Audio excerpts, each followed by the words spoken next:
ឲ្យគេមែនមកពីពុកមិនចេះពុកកាត់ដីឲ្យគេមែនមកពីពុកមិនចេះមកក្រាស់ខ្មែរជេពុកសឹងរាល់តែថ្ងៃអើយអើយ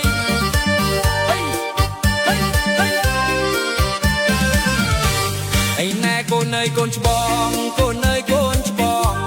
អីណែកូនអើយកូនច្បងកូនអើយកូនច្បងជួយលើកមុខពុកផងកុំឲ្យពុកខ្មាស់គេកាលមិនកាត់ដីឲ្យគេមែនតែខ្មែរមិនដឹងទេកាលមិនកាត់ដីឲ្យគេមែនតែខ្មែរមិនដឹងទេឥឡូវកូនកាត់ដីឲ្យគេដែរតែខ្មែរដៀលជេរតែពុក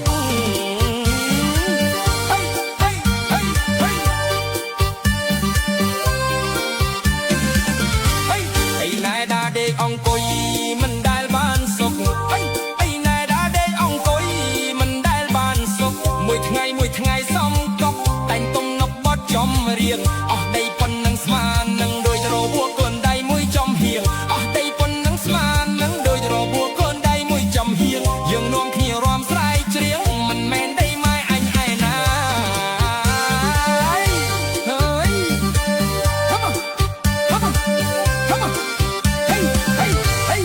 ណាកូនអើយកូនច្បងកូនអើយកូនច្បងហៅណា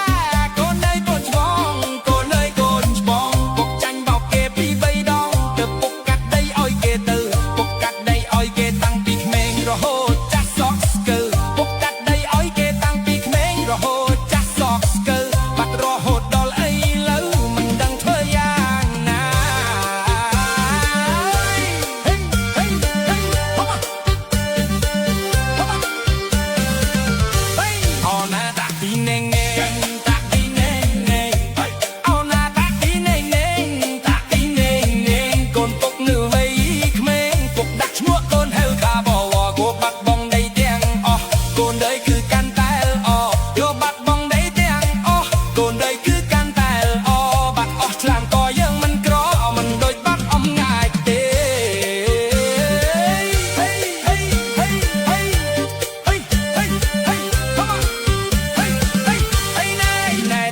ព្រំដែនបាត់តែបន្តិចបងទួយហេណែដីណៃលើព្រំដែនមកតែបន្តិចបងទួយមិនដូចបួកអាកំហួយថាអស់ច្រើនឯណា59តំបន់ពួកវាចេះតែថា59តំបន់ពួកវាចេះតែថាគ្មានបាត់បងដីឯណានេះនឹងគឺដីសៀមទេ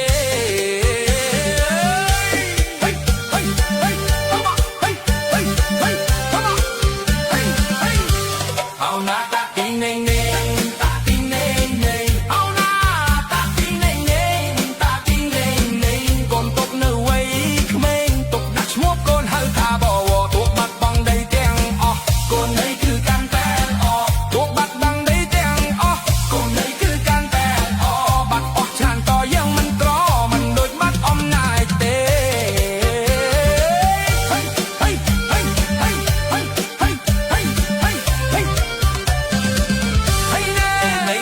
ព្រំដែនបាត់តែបន្តិចបងទួយអីណែដីនៅព្រំដែនតែបន្តិចបងទួយនឹងបុចទួអាកំហួយថាបាត់អស់ច្រើនណែណា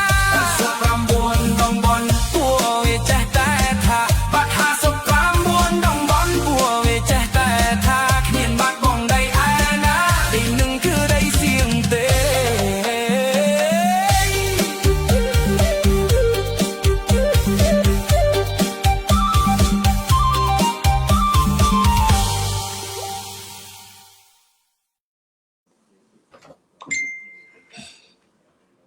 ចាជំរាបសួរបងលីពឿងចាជាបឋមគណៈសូមក្រាបថ្វាយបង្គំព្រះថេរានុថេរៈគ្រប់អង្គជំរាបសួរបងប្អូនប្រជាពលរដ្ឋខ្មែរនៅតាមបណ្ដាញ YouTube ក៏ដូចជាបណ្ដាញ Facebook ហ្នឹងបងមុនចាប់ដើមសូមបងស្វាគមន៍ទៅដល់បងប្អូនយើងជាមុនសិនបងសូមអញ្ជើញបងជំរាបខ្ញុំកណ្ណាខ្ញុំបាទសូមក្រាបថ្វាយបង្គំព្រះថេរានុថេរៈសូមគោរពចូលរួមគៀបទាំងអស់ជាទីគោរពថ្ងៃនេះជាថ្ងៃទី25ខែ5គឺសករាជ2026ហើយជាថ្ងៃមួយដែលយើងមានការភ្ញាក់ផ្អើលហើយមានការត្រេកអរបន្តិចដែរចំពោះរឿងបញ្ហាដោះលែងលោកកឹមសុខាក៏ប៉ុន្តែការដោះលែងនេះនឹងមានលក្ខណៈយ៉ាងណាខ្លះដូច្នេះខ្ញុំសូមអញ្ជើញធីតាភូដែលជាអ្នកវិភាគក្នុងរឿងនេះហើយដើម្បី សួរជាសំណួរមកលើខ្ញុំហើយខ្ញុំនឹងឆ្លើយបានខ្លះចំពោះរឿងនេះបាទ ចាអរគុណច្រើនបងអរគុណដូចគ្នាក្នុងនាមខ្ញុំជាអ្នកដែលឆ្លាញ់នៅលទ្ធិប្រជាធិបតេយ្យហើយក៏ជាប្រជាពលរដ្ឋខ្មែរមួយរូបដែលឆ្លាញ់នៅសិទ្ធិសេរីភាពនិងសិទ្ធិក្នុងការបញ្ចេញមតិហើយក៏ជាអ្នកគ្រប់គ្រងរបស់គណៈបកសង្គ្រោះជាតិផងដែរខ្ញុំមានការសប្បាយរីករាយមែនទែននៅពេលដែលឃើញដំណឹងឬសូរដំណឹងនេះហើយបានឃើញដំណឹងនេះខ្ញុំសូមចូលរួមអបអរសាទរនៅដំណឹងដល់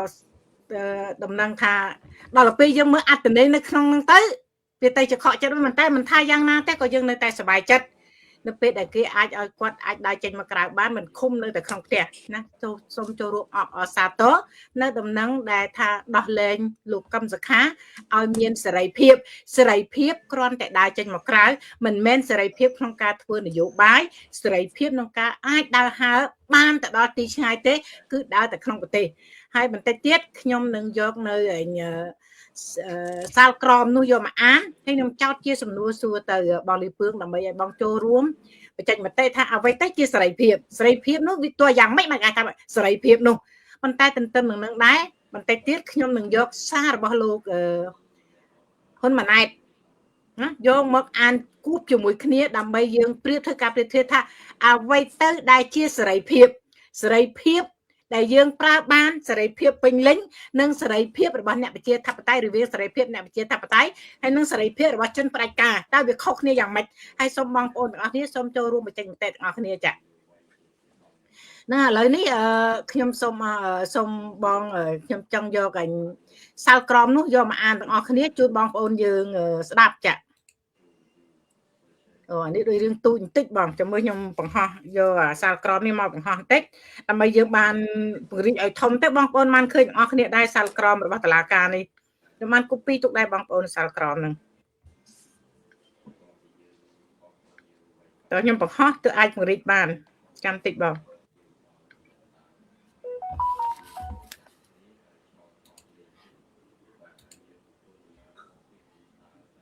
ជំរាបសួរបងប្អូននៅកំពុងមានវត្តមាននៅក្នុងការតាមដានរបស់យើងខ្ញុំទាំងពីរនាក់សូមស្វាគមន៍បងប្អូនហើយសូមបងប្អូនជួយចែកចាយបន្តផងហើយឥឡូវនេះលោកកឹមសុខាគាត់កំពុងមានវត្តមានជាមួយនឹងហើយជាមួយគ្នានេះដែរខ្ញុំក៏ជូនពរទៅដល់អ្នកម្ដាយរបស់លោកកឹមសុខាដែលគាត់មិនទាន់បើថាដូចមានដំណឹងផ្សព្វផ្សាយថាគាត់ទទួលមរណភាពនេះអត់ទេគាត់នៅមានជីវិតទេសូមជូនពរគាត់ឲ្យគាត់នឹងបានល្អប្រសើរកុំឲ្យគាត់ថាជំងឺកាន់តែដុនដាបទៅណាសូមជូនពរគាត់ឲ្យមានសុខភាពបានល្អប្រសើរពីបន្តិចឡើងមិនថាយ៉ាងណាទេឲ្យជូនពរមានសុខភាពល្អនេះបងអូនថ្ងៃនេះបងអូននៅម៉ាកសេចាសួស្ដីសេម៉ៃចឹងសួស្ដីបងប្អូននៅកំពុងមានវត្តមានក្នុងការ live show របស់យើងក្រុមការងារទូសម្លេងអ្នកស្ការខ្មែរអមតៈបងលីពឿងនេះគាត់ឡើងមករៀងវិញវ័នតិចពួកខ្ញុំហៅគាត់មកសំទោសបងប្អូនគាត់ទៅងើបពីសម្រាប់បងចូល live មួយបងគាត់ថាកាច់យកដាស់លេងអ្នកសារជំនះសម្ពាធអាមេរិកនិងសម្ដីលោកកឹមសុខាថាឈប់ខ្វល់រឿងនយោបាយនិងបួសជាសង្ឃគុណម្ដាយចាអរគុណច្រើនបងប្អូនអ្វីដែលខ្ញុំចង់យកមកនិយាយតើសេរីភាពរបស់លោកកឹមសុខាជាសេរីភាពបែបណាសេរីភាពបែកបន្លាយខ្សែយកមកឲ្យបន្លាយខ្សែឲ្យដើរឬក៏ជាសេរីភាពអាចធ្វើអ្វីៗបានសពបែបយ៉ាងចាឥឡូវនេះខ្ញុំទាញយកទន្ទឹមនឹងចូលរួមអបអរសាទរឥឡូវបងឯងអបអរសាទរលោកកឹមសុខាមួយសិនណាបងដើម្បីជាការថានេះជាការសប្បាយចិត្តមិនថាខ្ញុំមិនថាបងប្អូនពលរដ្ឋខ្មែរយើងទាំងអស់គ្នាបងសុំសួរមួយសិនបងមុនឲ្យបងឆ្លើយចុះបើអាចដោះលែងលោកកឹមសុខាបានចុះអ្នកទោសដទៃទៀតដូចជាលោកវិរៈលោកថៃសេដ្ឋាហើយនឹងអ្នកទោសមនសិការជាច្រើនអ្នកទៀតណាដូចជា70អ្នកជាងជិត80អ្នកអត់អីក៏មិនមានការដោះលែងបងអត់ទេដោះលែងតែលោកកឹមសុខាតែម្នាក់ខ្ញុំចង់ជម្រាបថាមុននឹងឈានចូលទៅដល់កែនឹងជាពិសេសខ្ញុំមានសេចក្តីត្រេកអរជាខ្លាំងចំពោះការដោះលែងលោកកឹមសុខាចេញពីពន្ធនាគារលោកកឹមសុខាកើតនៅក្នុងឆ្នាំ1953តនកម្មដ៏ធ្ងន់បំផុតដែលគណៈបកប្រជាជនខ្ញុំនិយាយថាគណៈបកប្រជាជនទៅចុះថាការដាក់ពន្ធនាគារលោកកឹមសុខានេះចំនួន27ឆ្នាំហើយ ការដោះលែងនេះទៀតថាខ្ញុំគ្រាន់តែចង់ដឹងហើយក៏មើលយូរទៅខ្ញុំយល់ហើយខ្ញុំមានការភ្ញាក់ផ្អើលយ៉ាងខ្លាំងតែយ៉ាងណាក៏ដោយខ្ញុំសូមថ្លែងនៅសេចក្តីត្រេកអរជាខ្លាំងចំពោះលោកកឹមតខាដែលបានចេញពីពន្ធនាគារក៏ប៉ុន្តែទោសទាំងនោះมันមានន័យមួយដែលគួរឲ្យយើងដែលមានន័យមួយគួរយើងភ្ញាក់ផ្អើលយ៉ាងខ្លាំងគឺការលើកលែងទោសនេះអនុវត្តចំពោះតែទោសដាក់ពន្ធនាគារដែលជាមូលហេតុនោះប៉ុណ្ណោះដូច្នេះមានន័យទូលំទូលាយបំផុតចំពោះន័យនៃឃ្លានេះគឺថាទោសនោះគឺលើកលែងទោសចំពោះតែការដាក់ពន្ធនាគារដូច្នេះមិនដឹងថាតើអ្វីទៀតដែលគេត្រូវតែបន្តអនុវត្តទៅលោកកឹមសុខាទេកន្លែងហ្នឹងហើយដែលយើងមានការភ្ញាក់ផ្អើលហើយចំពោះយ៉ាងទៀតដែលសួរខ្ញុំអំបែងមិញហេតុអីបានជាមិនដោះលែងអ្នកទោសផ្សេងទៀតមិនមែនតែត្រឹមតែមិនដោះលែងអ្នកទោសផ្សេងទៀតទេគឺរឿងបញ្ហាច្រើនទៀតដែលត្រូវយើងយកមកពិភាក្សាទាំងអស់គ្នាបើសិនជាដោះលែងលោកកឹមសុខាគួរតែដោះលែងស្មារតីជាតិជាពិសេសដោះលែងនៅអ្វីដែលគណៈបកប្រជាជនរំលាយគណៈបកសង្គ្រោះជាតិព្រោះលោកកឹមសុខាជាប្រធានគណៈបកសង្គ្រោះជាតិបើដោះលែងលោកកឹមសុខាគួរតែដោះលែងនៅស្ថាប័នរបស់គណៈបកសង្គ្រោះជាតិឡើងវិញទាំងអស់គ្នាហើយអ្នកទោសជាច្រើនដែលជាប់ទៅក្នុងពន្ធនាគារភាគច្រើនតែជាអ្នកទោសដែលស្ថិតនៅក្នុងគណៈបកសង្គ្រោះជាតិហើយចាប់យកទៅដាក់ពន្ធនាគារកន្លែងនេះមួយគឺនៅមានអយុត្តិធម៌ច្រើនហើយខ្ញុំក៏មិនទាន់យល់ពាក្យថាការលើកលែងទោសនេះអនុវត្តចំពោះតែទោសដាក់ពន្ធនាគារលោកកឹមសុខាបាននៅយ៉ាងម៉េចហើយកន្លែងនេះមួយដែលខ្ញុំពិបាកនឹងមិនយល់ទាល់ទៅថាតើកម្រិតដោះលែងនឹងមានលក្ខណៈ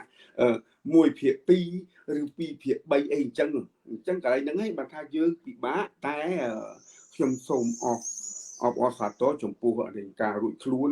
របស់លោកកឹមសុខាចេញពីពន្ធនាគារដែរនេះជាចម្លើយរបស់ខ្ញុំលើកទី1នេះយើងនឹងមានបន្តទៅទៀតក្នុងការជជែកគ្នានេះបាទចាអរគុណច្រើនឥឡូវមុននឹងយើងចូលដល់ការអាននៅសវនាការនៃការដោះលែងសាលក្រមដែលមានការដោះលែងលោកកឹមសុខានេះខ្ញុំសូមយកនៅលិខិតអបអរសាទររបស់លោករបស់ហ៊ុនម៉ាណែតចាខ្ញុំសូមទោសបងប្អូនខ្ញុំដាក់ទៅតាណាទៅមិញលិខិតចានេះឃើញហើយរួចហើយចាំយើងចូលមើលនៅលិខិតដោះលែងនេះលិខិតដោះលែងលោកហ៊ុនម៉ាណែតរបស់តុលាការហ្នឹងមានចែងមិនខ្លះចានេះបងប្អូនខ្ញុំសូមទាញយកមកព្រោះយើងនិយាយក៏មានភ័ស្តុតាងឲ្យយកមកប្រៀបធៀបអញ្ចឹងដើម្បីបង្ហាញថាមិនចឹងគេហៅថាសេរីភាពនោះវាយ៉ាងម៉េចកុំឲ្យពួកគេជឿថាឲ្យយើងបានអូខេបងប្អូនចូលរួមនេះទាំងអស់គ្នានេះជាសំណេររបស់ហ៊ុនម៉ាណែតដែលបច្ចុប្បន្នជានាយករដ្ឋមន្ត្រីបាត់ដីរបស់ប្រទេសកម្ពុជា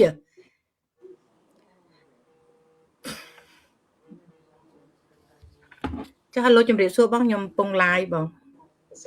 ចាចាំតិចខ្ញុំហៅទៅវិញបងចាជំរាបទេជំហានមួយបន្ថែមក្នុងការពង្រឹងសាមគ្គីឯកភាពជាតិព្រះរាជក្រឹត្យលើកលែងទោសឲ្យទាន់ដិតឈ្មោះកឹមសុខាភេទប្រុសកើតឆ្នាំ1953ដែលត្រូវបានតុលាការសម្រេចផ្តន្ទាទោសដាក់ពន្ធនាគារកំណត់27ឆ្នាំតាមអំណាចសាលដីកាព្រំបន្ទាត់ស្ថាពរលេខ790ក្រលេខ9អណចុះថ្ងៃទី30ខែមេសាឆ្នាំ2026របស់សាលាឧទ្ធរភ្នំពេញឥឡូវបើថាពេលហ្នឹងក៏ទទួលបានការលើកលែងទោសហើយនៅហៅគាត់ថាជាតន់ដិតអីទៀតមិនក៏មិនហៅថាព្រះរាជក្រឹត្យលើកលែងទោសឲ្យលោកកឹមសុខាចុះបើហៅថាកឹមសុខាទៅវាអាម៉េចឲ្យវាផ្ទះបាញ់ក៏អីនាយករដ្ឋមន្ត្រីបាត់ដីហ៊ុនម៉ាណែតទ្រាំបានទេតែចាំថាលើកលែងទោសឲ្យហៅគាត់លោកកឹមសុខាទៅវាអាម៉េចហើយការផ្ដំទាទោសគាត់ហ្នឹងគាត់មានទោសទេលោកកឹមសុខាមានទោសទេណាហ្នឹងហើយ អូខេឥឡូវខ្ញុំសួរមួយយើងត្រូវមើលកន្លែងនេះមួយធីតាយើងត្រូវមើលលេខ790ក្រ XE ក្នុងន័យមួយដែលខ្ញុំអត់ដែលឃើញទេហើយនឹងនៅក្នុងនឹងប្រកាសជាមានលក្ខខណ្ឌអីមួយដែលកម្រិតការលើកលែងទោសនេះត្រូវមានកម្រិតចំពោះលោកកឹមសុខាអញ្ចឹងហើយបានថាការលើកលែងទោសនេះថេបិទតែយើងអបអរសាទរចំពោះការលើកលែងទោសនេះមែនពិតក៏ប៉ុន្តែនៅមានលក្ខខណ្ឌខ្លះជាច្រើនទៀតដែលគៀបសង្កត់ទៅលើ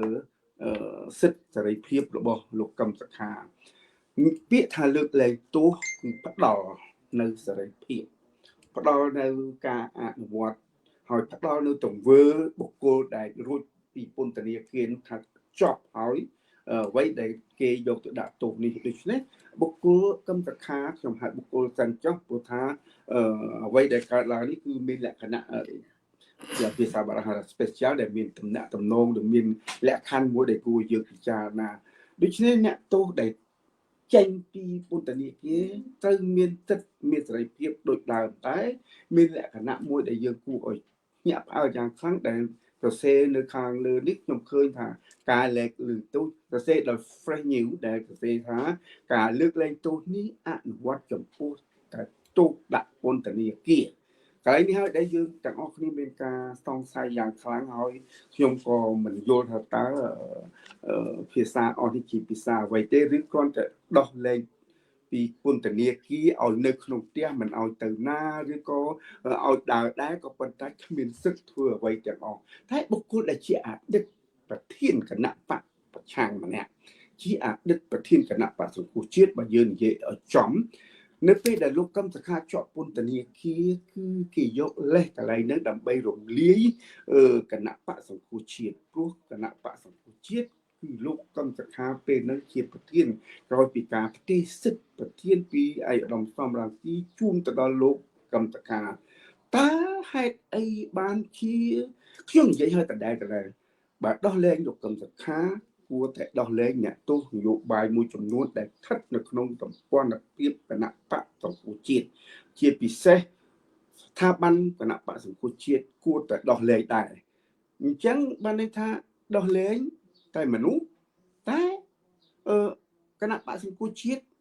តែជាកដាស់គណៈបកសង្គ្រោះជាតិយើងនិយាយកដាស់ចុះនៅតែជាប់គុកតែដែរតើយ៉ាងម៉េចដែរអានេះវាជាយោបល់របស់ខ្ញុំហើយជាសំណួរនៅក្នុងអារម្មណ៍របស់ខ្ញុំតែប៉ុណ្្នឹងទេបាទ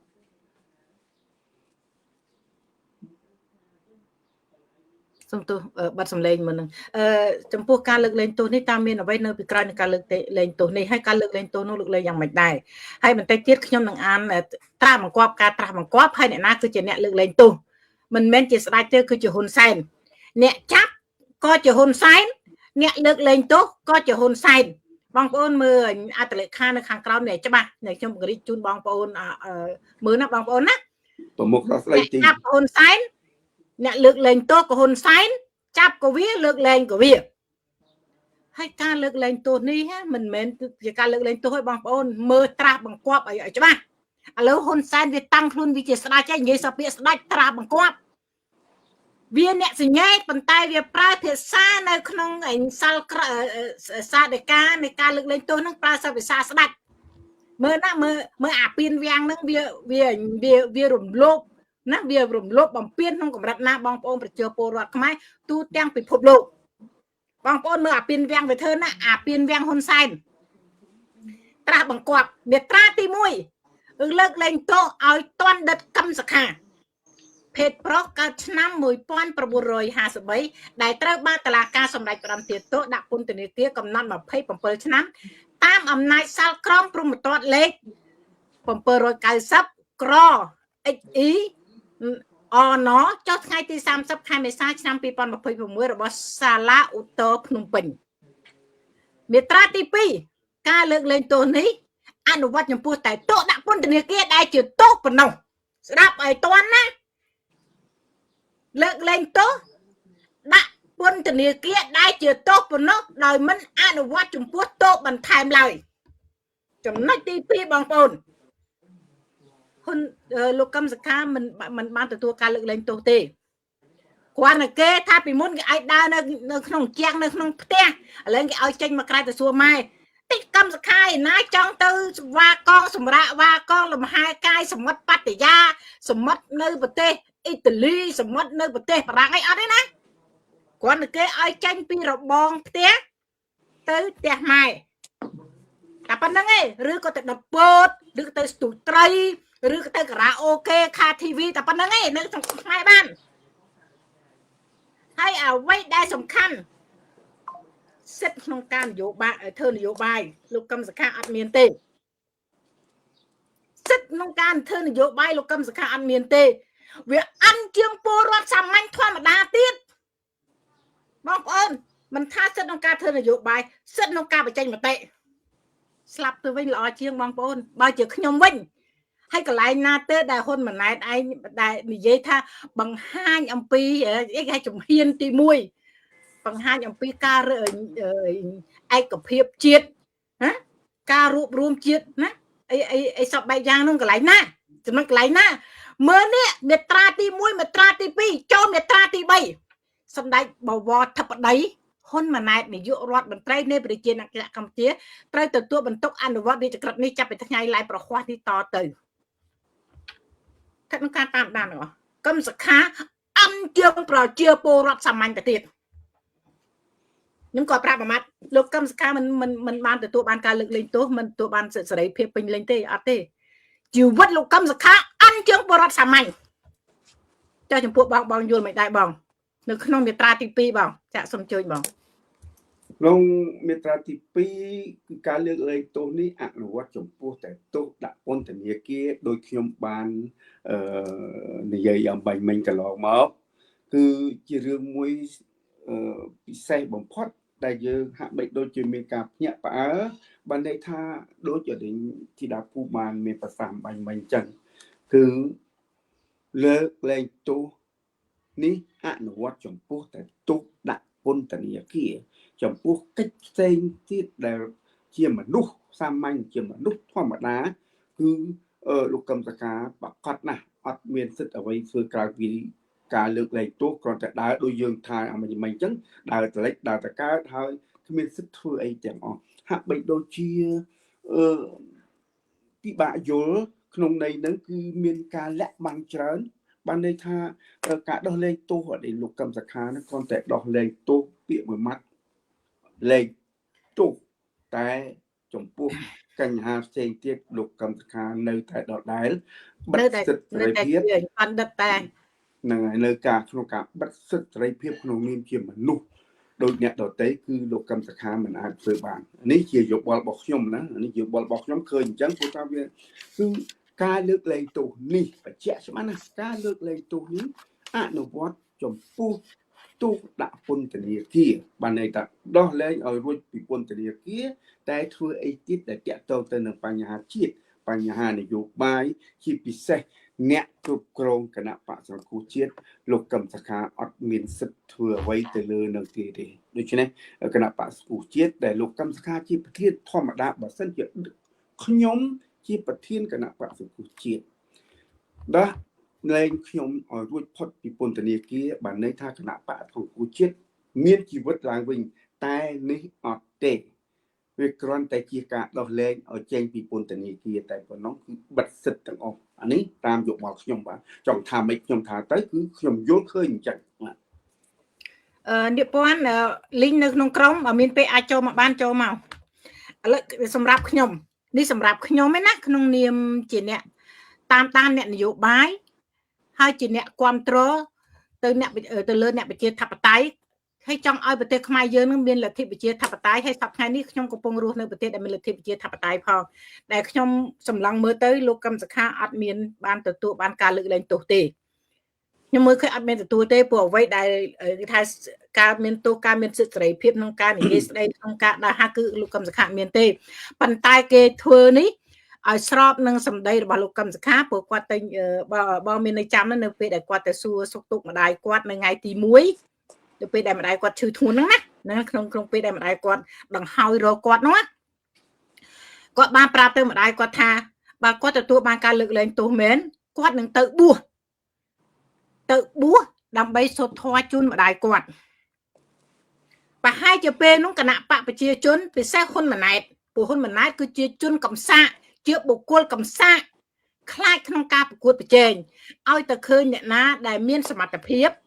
មានការគ្រប់គ្រងពីប្រជាពលរដ្ឋខ្មែរហ៊ុនម៉ាណែតខ្លាចណាស់បើចឹងប្រើគ្រប់វិធីក្នុងការបង្ក្រាបបើចឹងគេរុញទូកបដៅទឹកហ៎បងនៅពេលឮកម្មសខាថាបើសិនជាមានការលើកលែងទោសមែននឹងទៅសួរធေါ်ធ្វើអត់មានធ្វើនយោបាយតទៅទៀតទេនឹងហើយបានគេមើលឃើញចឹង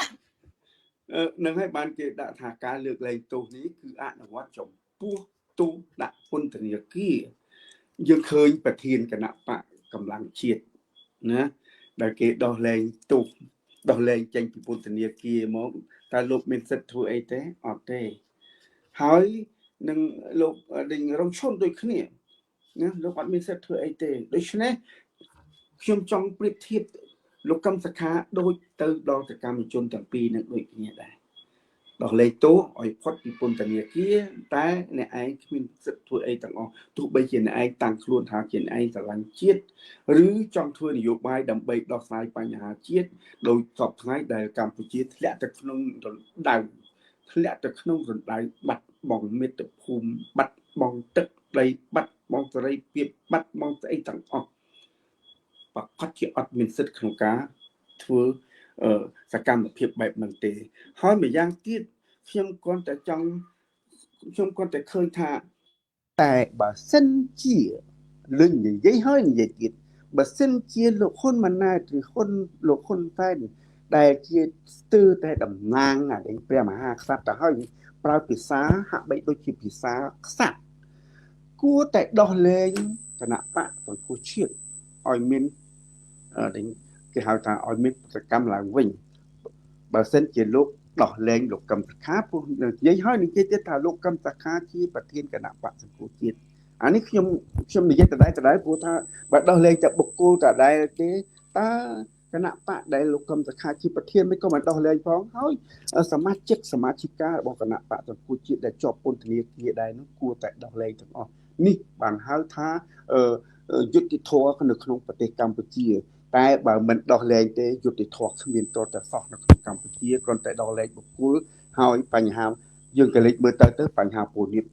រណភាពទឹកដីបញ្ហាសេរីភាពបញ្ហាគ្រប់បែបយ៉ាងរហូតដល់ថ្ងៃនេះ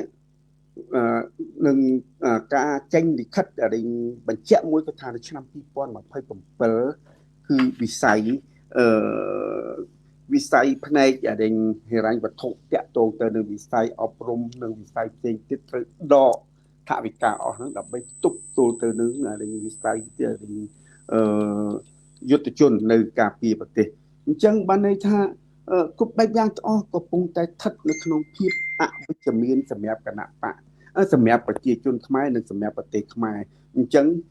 ខ្ញុំសូមអំពាវនាវតទៅទៀតបាទដោះលែងលោកកឹមសុខាគួរតែដោះលែងអ្វីដែលលោកកឹមសុខាធ្លាប់ធ្វើគឺគណៈបកសង្គ្រោះជាតិ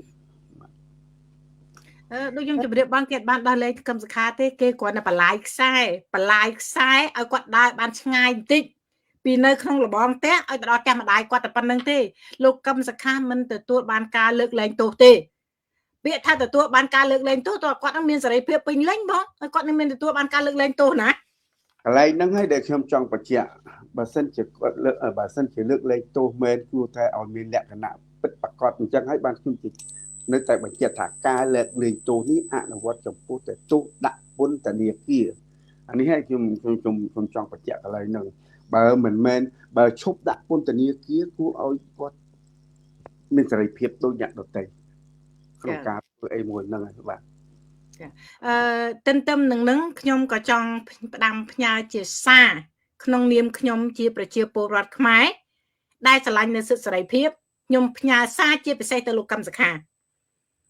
នៅពេលដែលលោកទទួលបានការលើកលែងទោសអានេះទោសដែលគេហៅថាទោសរបស់ជនផ្ដាច់ការទោសដែលមានដាក់ខ្សែចាំញាក់ចាំបញ្ញាក់ថាណែប្រយ័ត្នណាអញបលែងខ្សែដើរប៉ុណ្ណឹងតិចដើរហួសពីខ្សែដែលអញបលែងទៅហ្នឹងដែលភ្ជាប់នៅខ្សែចំណងដែលគេចងជាប់នឹងចង្កេះគេចងជាប់នឹងច្រមុះខ្ញុំសូមផ្ដាំផ្ញើជាពិសេសទៅលោកកឹមសុខាលោកគឺជាបុគ្គលម្នាក់ដែលប្រជាពលរដ្ឋខ្មែរផ្ដល់ក្តីសង្ឃឹមផ្ដល់ការគាំទ្រ ណាមានការគោរពស្រឡាញ់សុំតែម្យ៉ាងទេគុំក្បត់នៅមនសិការខ្លួនឯងគុំក្បត់នៅទំនុកចិត្តរបស់ប្រជាពលរដ្ឋខ្មែរការជាប់គុករបស់លោកប្រហែលឆ្នាំហើយបងតាំងពីគេរំលាយគណៈបកសង្គ្រោះជាតិរហូតដល់ម្ដងថ្ងៃនេះ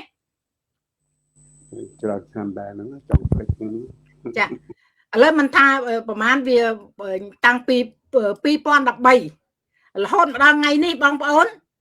ហើយទោសគាត់ទាំងអស់ដែលគេកាត់ទោសគាត់ហ្នឹង27ឆ្នាំឥឡូវតាំងពី2013រហូតដល់ឥឡូវនេះបងប្អូនគិតមើលប្រហែលឆ្នាំហើយបងប្អូនពលរដ្ឋខ្មែរនៅតែគ្រប់គ្រងលោក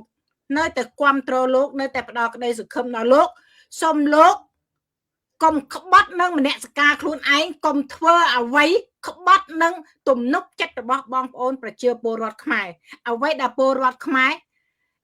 สนมពរមានប៉ុណ្្នឹងឯងហើយនៅពេលដែលលោកទទួលបានសេរីភាពមានដែនកំណត់គេហៅថាសេរីភាពមានដែនកំណត់សេរីភាពរបស់ជនបដិការសេរីភាពស្ថិតនៅក្នុងចំណងដែលគេចងចាំញាក់ដើម្បីបញ្ញត្តិស្មារតីលោកកុំឲ្យធ្វើខុសពីអ្វីដែលគេចង់បានហ្នឹងណាកុំទៅបំរើផលប្រយោជន៍ឲ្យជនបដិការដើម្បីបន្តបំផ្លាញប្រទេសជាតិបំផ្លាញពលរដ្ឋខ្លួនឯងតែប៉ុណ្្នឹងឯងនឹងខ្ញុំសូមផ្ញើទៅលោកកឹមសុខាតែប៉ុណ្្នឹងទេណាលោកកឹមសុខាជិត10ឆ្នាំហើយថ្ងៃទី3ខែមិថុនានេះ10ឆ្នាំគត់ចាអរគុណច្រើននាងមាសចាជិត10ឆ្នាំហើយថ្ងៃ3មិថុនាខែក្រោយហ្នឹងខែក្រោយហ្នឹង10ឆ្នាំហើយអូធម្មតាពាន់ចូលមកដែរឡងដែលគេចងចាំញាក់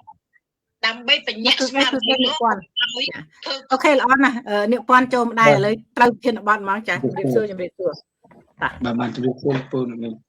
បងចានេះឥឡូវឡើងមីងណាស្លុតមាត់អត់ទេនិយាយញ៉ាំលេងអូខេចឹងតោះចាប់ដើមចឹងឥឡូវយើងកំពុងនិយាយតាក់ទងនឹងការដោះការដោះលែងលោកកឹមសុខាសេរីភាពលោកកឹមសុខានឹងតោះវាពាន់មកក្រោយគេវិញចាប់ដើមតែម្ដងហើយបាទនេះពាន់យល់មិនដែរនៅការដោះលែងនេះណាហ្នឹងហើយលបែងលោកហ៊ុនសែននេះគឺថាវាគ្រាន់តែបំពេញនៅភាពបាក់សុំទោសនេះពាន់សុំទោសណាដំបូងយកអបអមួយសិនទៅណាដំបូងអបអមួយសិនទៅបងឲ្យខ្ញុំអបអបច្រាស់ទើសមិនបងចាំគេធ្វើឲ្យយើងអបអហ្នឹងគេឲ្យយើងបង្ហាញរូបភាពអបអធម្មតាវាមិនមែនជាការពិតទេយើងថាដូចតាអូនណាតាអូនប្តីឪសុកលីថាអូស្បែកចិត្តណាតែពិតគាត់អត់ចង់ថាទេប៉ុន្តែគាត់ថាគេឲ្យគាត់ថាតែឥឡូវយើងថាទេណាអូអបអសាទរវាអបអសម្រាប់តែអ្នកនៅក្នុងទ្រុងទេព្រោះដើម្បីបំពេញមុខហើយពួកឲ្យខ្ញុំមិនមែននៅក្នុងទ្រុងណាខ្ញុំរបូតចេញពីទ្រុងយូរហើយអញ្ចឹងខ្ញុំឲ្យខ្ញុំនិយាយការពិតបន្តិចមកឲ្យខ្ញុំអបអដូចអ្នកជាប់គុកនៅក្នុងប្រទេសកម្ពុជាដូចនៅរស់នៅក្នុងប្រទេសកម្ពុជាព្រាបបាទដូចជាអ្នកជាប់គុកហ្នឹងខ្ញុំអបអមិនកើតអាហ្នឹងខ្ញុំនិយាយការពិតណាចាប់ដើមអញ្ចឹងបើចង់អបអទេក៏ឲ្យទៅចឹងវាអបអត់ចេញទេព្រោះខ្ញុំមិនមែនអ្នកនៅក្នុងទ្រុងទេឥឡូវនេះខ្ញុំមានសិទ្ធិសេរីភាពហើយខ្ញុំសូមបញ្ជាក់អញ្ចឹងថាអាការដោះលែងរបស់គេនេះគាត់ជាការបញ្ឆោតអ្នកគ្រប់គ្រង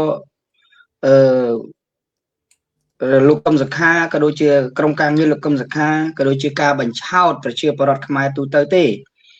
ព្រោះដោយសារតែអីវាបញ្ហាច្រើនពេកបញ្ហាព្រំដែនដោះមិនចេញបញ្ហារឿងហ្គេមអនឡាញដោះមិនចេញបញ្ហារឿងជាច្រើនទៀតសេដ្ឋកិច្ចសេដ្ឋអីក៏មិនដើរមិនអីប្រជាពលរដ្ឋរងទុក្ខគ្រប់កន្លែងអញ្ចឹងទៅវារឿងវាច្រើនបើកាន់តែរក្សាទុក្ខកាន់តែយូររក្សាទុក្ខគឺលោកកឹមសុខាហៅថារដ្ឋបិទលោកកឹមសុខាកាន់តែខ្លាំងគឺអាគំនុំមន្ត្រីរាជការកាន់តែកើនឡើងគំនុំមន្ត្រីរាជការកាន់តែកើនឡើងអញ្ចឹងហើយដំណោះស្រាយរបស់លោកហ៊ុនសែនដើម្បីបញ្ឆោតប្រជាពលរដ្ឋបញ្ឆោតមន្ត្រីរាជការឬក៏បញ្ឆោតអ្នកដែលជាប់នៅក្នុងទ្រុងមានន័យថាជាប់គុកនៅក្នុងប្រទេសកម្ពុជាមិនមែនជាប់នៅក្នុងគុកប្រទេសប្រជាពលរដ្ឋខ្មែរទាំងអស់ព្រាបបាទដូចជាអ្នកជាប់គុកនៅក្នុងប្រទេសកម្ពុជាអញ្ចឹងគុកអត់ចិញ្ចាំងដែលខ្ញុំនិយាយតាំងពី2015មកម្លេះដែរការខ្ញុំពាក់អាវអ្នកទោសមុខរដ្ឋសភានៅក្នុងវត្តសាសមានម្ដងគឺគាត់ជាការបញ្ឆោតទេហើយ គេមិនអោយលោកកឹមសុខាឬក៏លោករងឈុនឬក៏អ្នកផ្សេងទៀតនឹងមានសិទ្ធិសេរីភាពក្នុងការប្រកួតប្រជែងនយោបាយទេពាក្យដូចបងលើកឡើងដោយលោកពូលើកឡើងអញ្ចឹងថាពាក្យថាដោះលែងទូឡាលុះត្រាទៅពេលពាក្យថាដោះលែងមានន័យថាបកគលម្នាក់នឹងមានសិទ្ធិចូលរួមធ្វើនយោបាយមានសិទ្ធិបញ្ចេញមតិនៅមានសិទ្ធិធ្វើសកម្មភាពនយោបាយ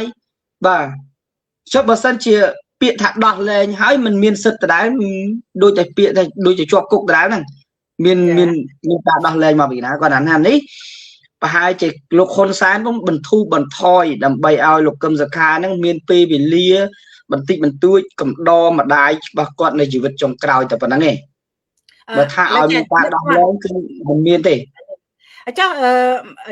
នាគពាន់ឆ្លើយតបយ៉ាងម៉េចដែរជាមួយនឹងសំណេររបស់ហ៊ុនម៉ាណែតបាននិយាយថាជំហានមួយបន្ថែមក្នុងការពង្រឹងសាមគ្គីឯកភាពជាតិនៅពេលដែលមានការដែលថាមានសាលក្រមដោះលែងលោកកឹមសុខាហ្នឹងម៉ាណែតបានបង្ហាញថាវាជាជំហានមួយបន្ថែមក្នុងការពង្រឹងសាមគ្គីឯកភាពជាតិគឺថាខ្មែរអញ្ចឹងឥឡូវគេមានការដោះលែងអ្នកទស្សនយោបាយអញ្ចឹងណាតែនាគពាន់ឯងថាអត់មានការដោះលែងទេតែម៉ាណែតបានប្រកាសយ៉ាងបើកចំហថាមានការដោះលែងដូចខ្ញុំលើកលែងទោសឲ្យតន់ដិតឈ្មោះកឹមសុខាខ្ញុំចង់និយាយថាមិនថាលោកហ៊ុនសែនឬក៏ហ៊ុនម៉ាណែតឬក៏បកពួករបស់គាត់ឬក៏និយាយម៉ាត់ថាបកប្រជាជនទាំងមូលមកជាជនឆបោក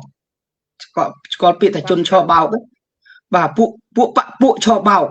មានន័យថាគាត់តែនិយាយឲ្យដល់ល្អមើលហ៊ុនម៉ាណែតតាំងពីឡើងការអំណាចមកអូសាមគ្គីជាតិណាឯកភាពជាតិស្អីទៅសាមគ្គីហ៊ុនម៉ាណែតយល់ពាក្យថាសាមគ្គីទេស្អីទៅឯកភាពជាតិដល់តែពេលផ្ទៃក្នុងបកវាថាឯកភាពជាតិទៅតែបកគលទាំងអស់នោះចូលជាមួយបកវាអាហ្នឹងមកគេហៅឯកភាពជាតិបានហៅថាសាមគ្គីអញ្ចឹងអ្នកប្រជាធិបតេយ្យអ្នកដែលគេមិនពេញចិត្តនឹងការដឹកនាំដ៏សែនចង្រៃរបស់ពួកគាត់មិនមែនជាអ្នកឯកភាពជាតិទេម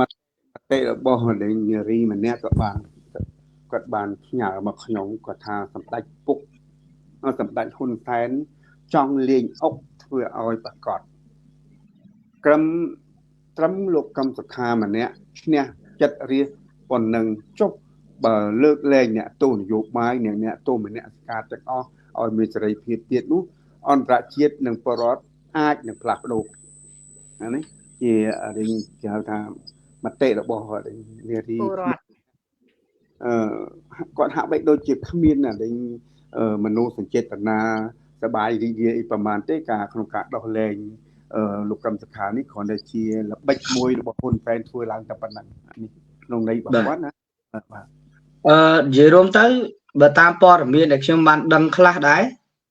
គឺគេកម្រងនឹងបោះជាកញ្ចប់ធំមួយដែរគ្រាន់តែគេធ្វើតម្រង់បែបលោកកឹមសុខា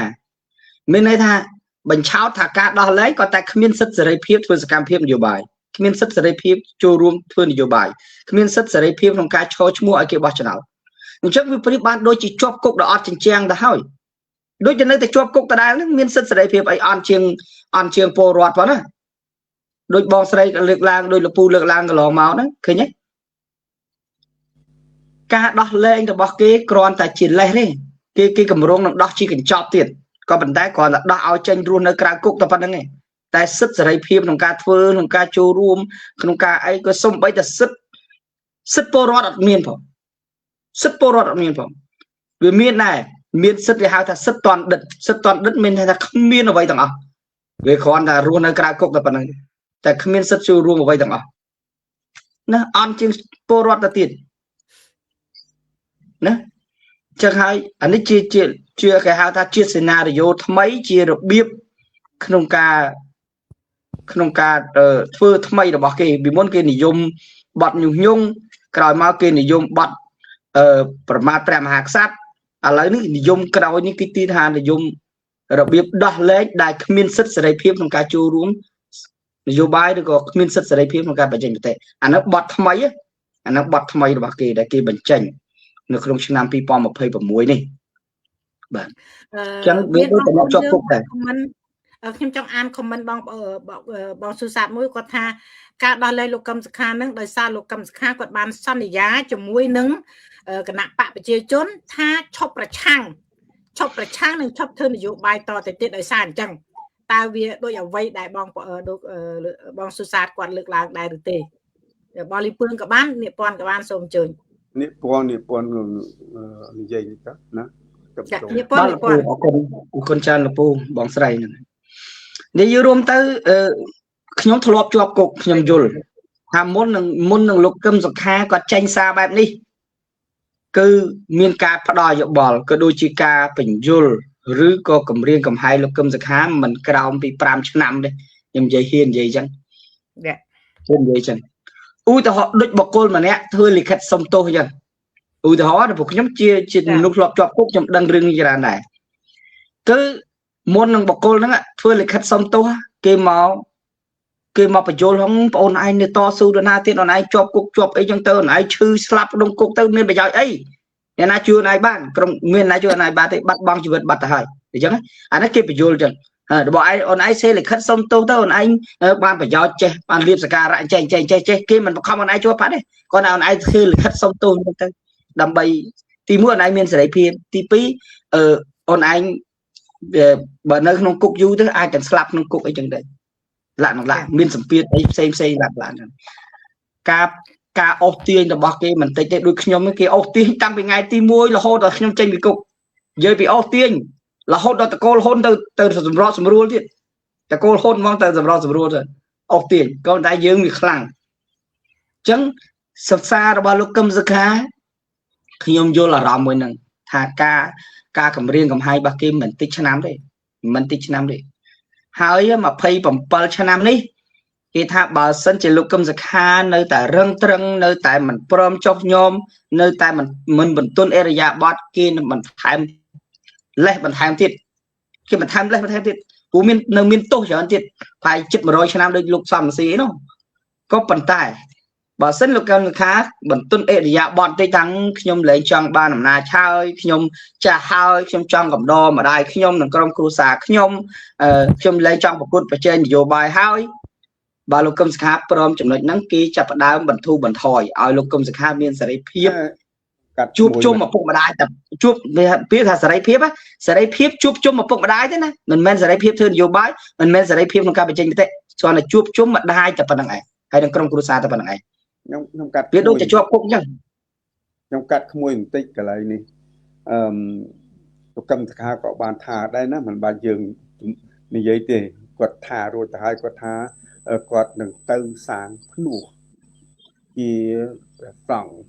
ដូច្នេះក្នុងន័យនេះគឺហាក់បីដូចជាក្មួយឯងបាននិយាយមិនអញ្ចឹងអត់ខុសទេប្រកាសជាទៅច្រត់នឹងហើយរឿងបញ្ហាមួយទៀតហាក់បីដូចជាគាត់នឹងកវែងចោលនៅអាលីព្រឹត្តិការណ៍កន្លងមកទាំងអំបានជាពិសេសខ្ញុំនិយាយដដែលគឺការលើកលែងទោសនេះខ្ញុំមានការសប្បាយរីករាយក៏ប៉ុន្តែស្នក់បេះដូងរបស់ខ្ញុំគឺគណៈបកដែលយើងបានកសាងអស់រយៈពេលជាច្រើនឆ្នាំគឺគណៈបកសង្គ្រោះជាតិតើទៅបួសជាមួយលោកកឹមសុខាឬក៏យ៉ាងម៉េចខ្ញុំគិតឲ្យច្បាស់មែនទែនកន្លែងនឹងដូច្នេះការដោះលែងលោកកឹមសុខាមានអត្ថន័យមួយគឺថាយកគោមជួលុបនៃឈ្មោះគណៈបកសង្គ្រោះជាតិឲ្យបាត់ពីប្រទេសកម្ពុជាតែម្ដងអានេះទីបលរបស់ខ្ញុំបាទ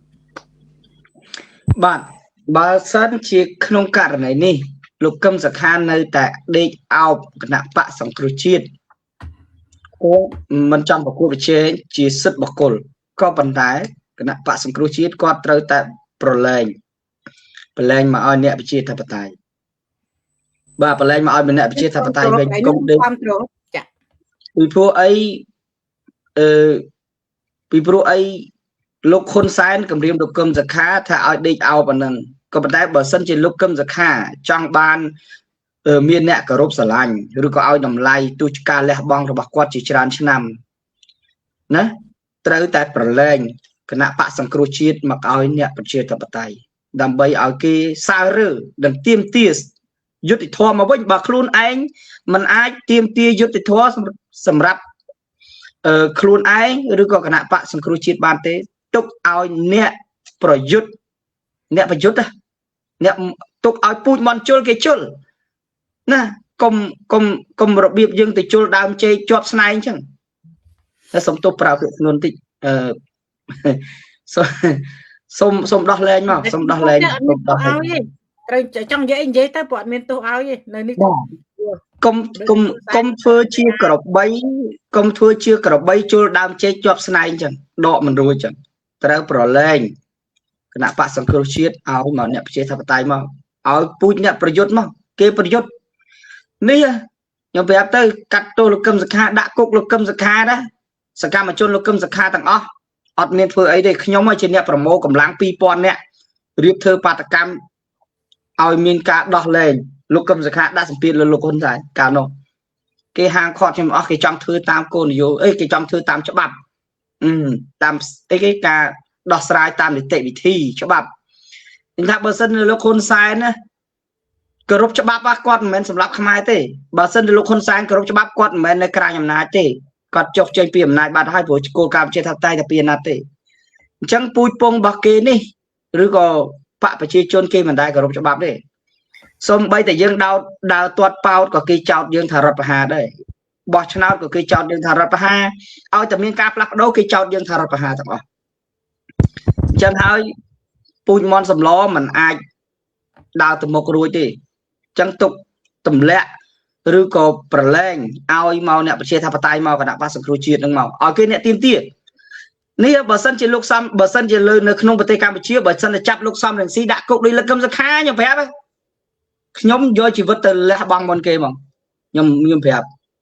ខ្ញុំមិនមែនត្រឹមធ្វើបាតកម្មខ្ញុំធ្វើរដ្ឋប្រហារតែម្ដងអានេះបើសិនជាចាប់លោកសំរងស៊ីដាក់គុកដោយលឹកកឹមសុខាវិញគឺខ្ញុំធ្វើរដ្ឋប្រហារហ្មងខ្ញុំមិនមែនពូជមន់សម្លដូចគេមានកម្លាំងគ្រប់គ្រាន់ឲ្យបែរទៅជាការចរចាតតែមានកម្លាំងស្មើគ្នាហើយបើយើងដេកឲ្យគេវាយហ្នឹងឈរឲ្យគេបាញ់ហ្នឹងដោយលោកហ៊ុនសែននិយាយថាឈរដើម្បីឲ្យថៃមកបាញ់ហ្នឹងអត់ធ្វើអញ្ចឹងបានទេតបតក្នុងច្បាប់រដ្ឋធម្មនុញ្ញតបតគេវាយយើងដល់ផ្ទះយើងមានសិទ្ធិការពារខ្លួននេះចាប់លោកកឹមសុខាទេពួកខ្ញុំមិនមែនសកម្មជនលោកកឹមសុខាអញ្ចឹងពួកខ្ញុំបានទៀមទារួចទៅហើយគាត់តែគេបិទសិទ្ធមិនឲ្យយើងធ្វើតែបើសិនតែចាប់លោកសំរងស៊ីបើសិនជាចាប់លោកសំរងស៊ីវិញខ្ញុំប្រាប់28ខែក្រុងនឹងឆេះទាំងអស់ខ្ញុំហ៊ាននិយាយអញ្ចឹងមកក្រុងនឹងឆេះទាំងអស់ជាពិសេសគឺទីស្នាក់ការរបស់បកប្រជាជនត្រូវតែឆេះទាំងអស់ហ្មងហ៊ាននិយាយអញ្ចឹងមក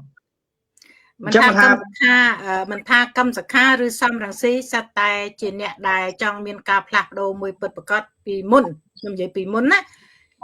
បាទគឺជាថ្នាក់ដឹកនាំរបស់គណៈបកសង្គ្រោះជាតិជាពិសេសលោកកឹមសុខាដែលទទួលបានការផ្ទេរតំណែងពីលោកប្រធានសំរងស៊ីឲ្យធ្វើជាប្រធានរបស់គណៈបកសង្គ្រោះជាតិ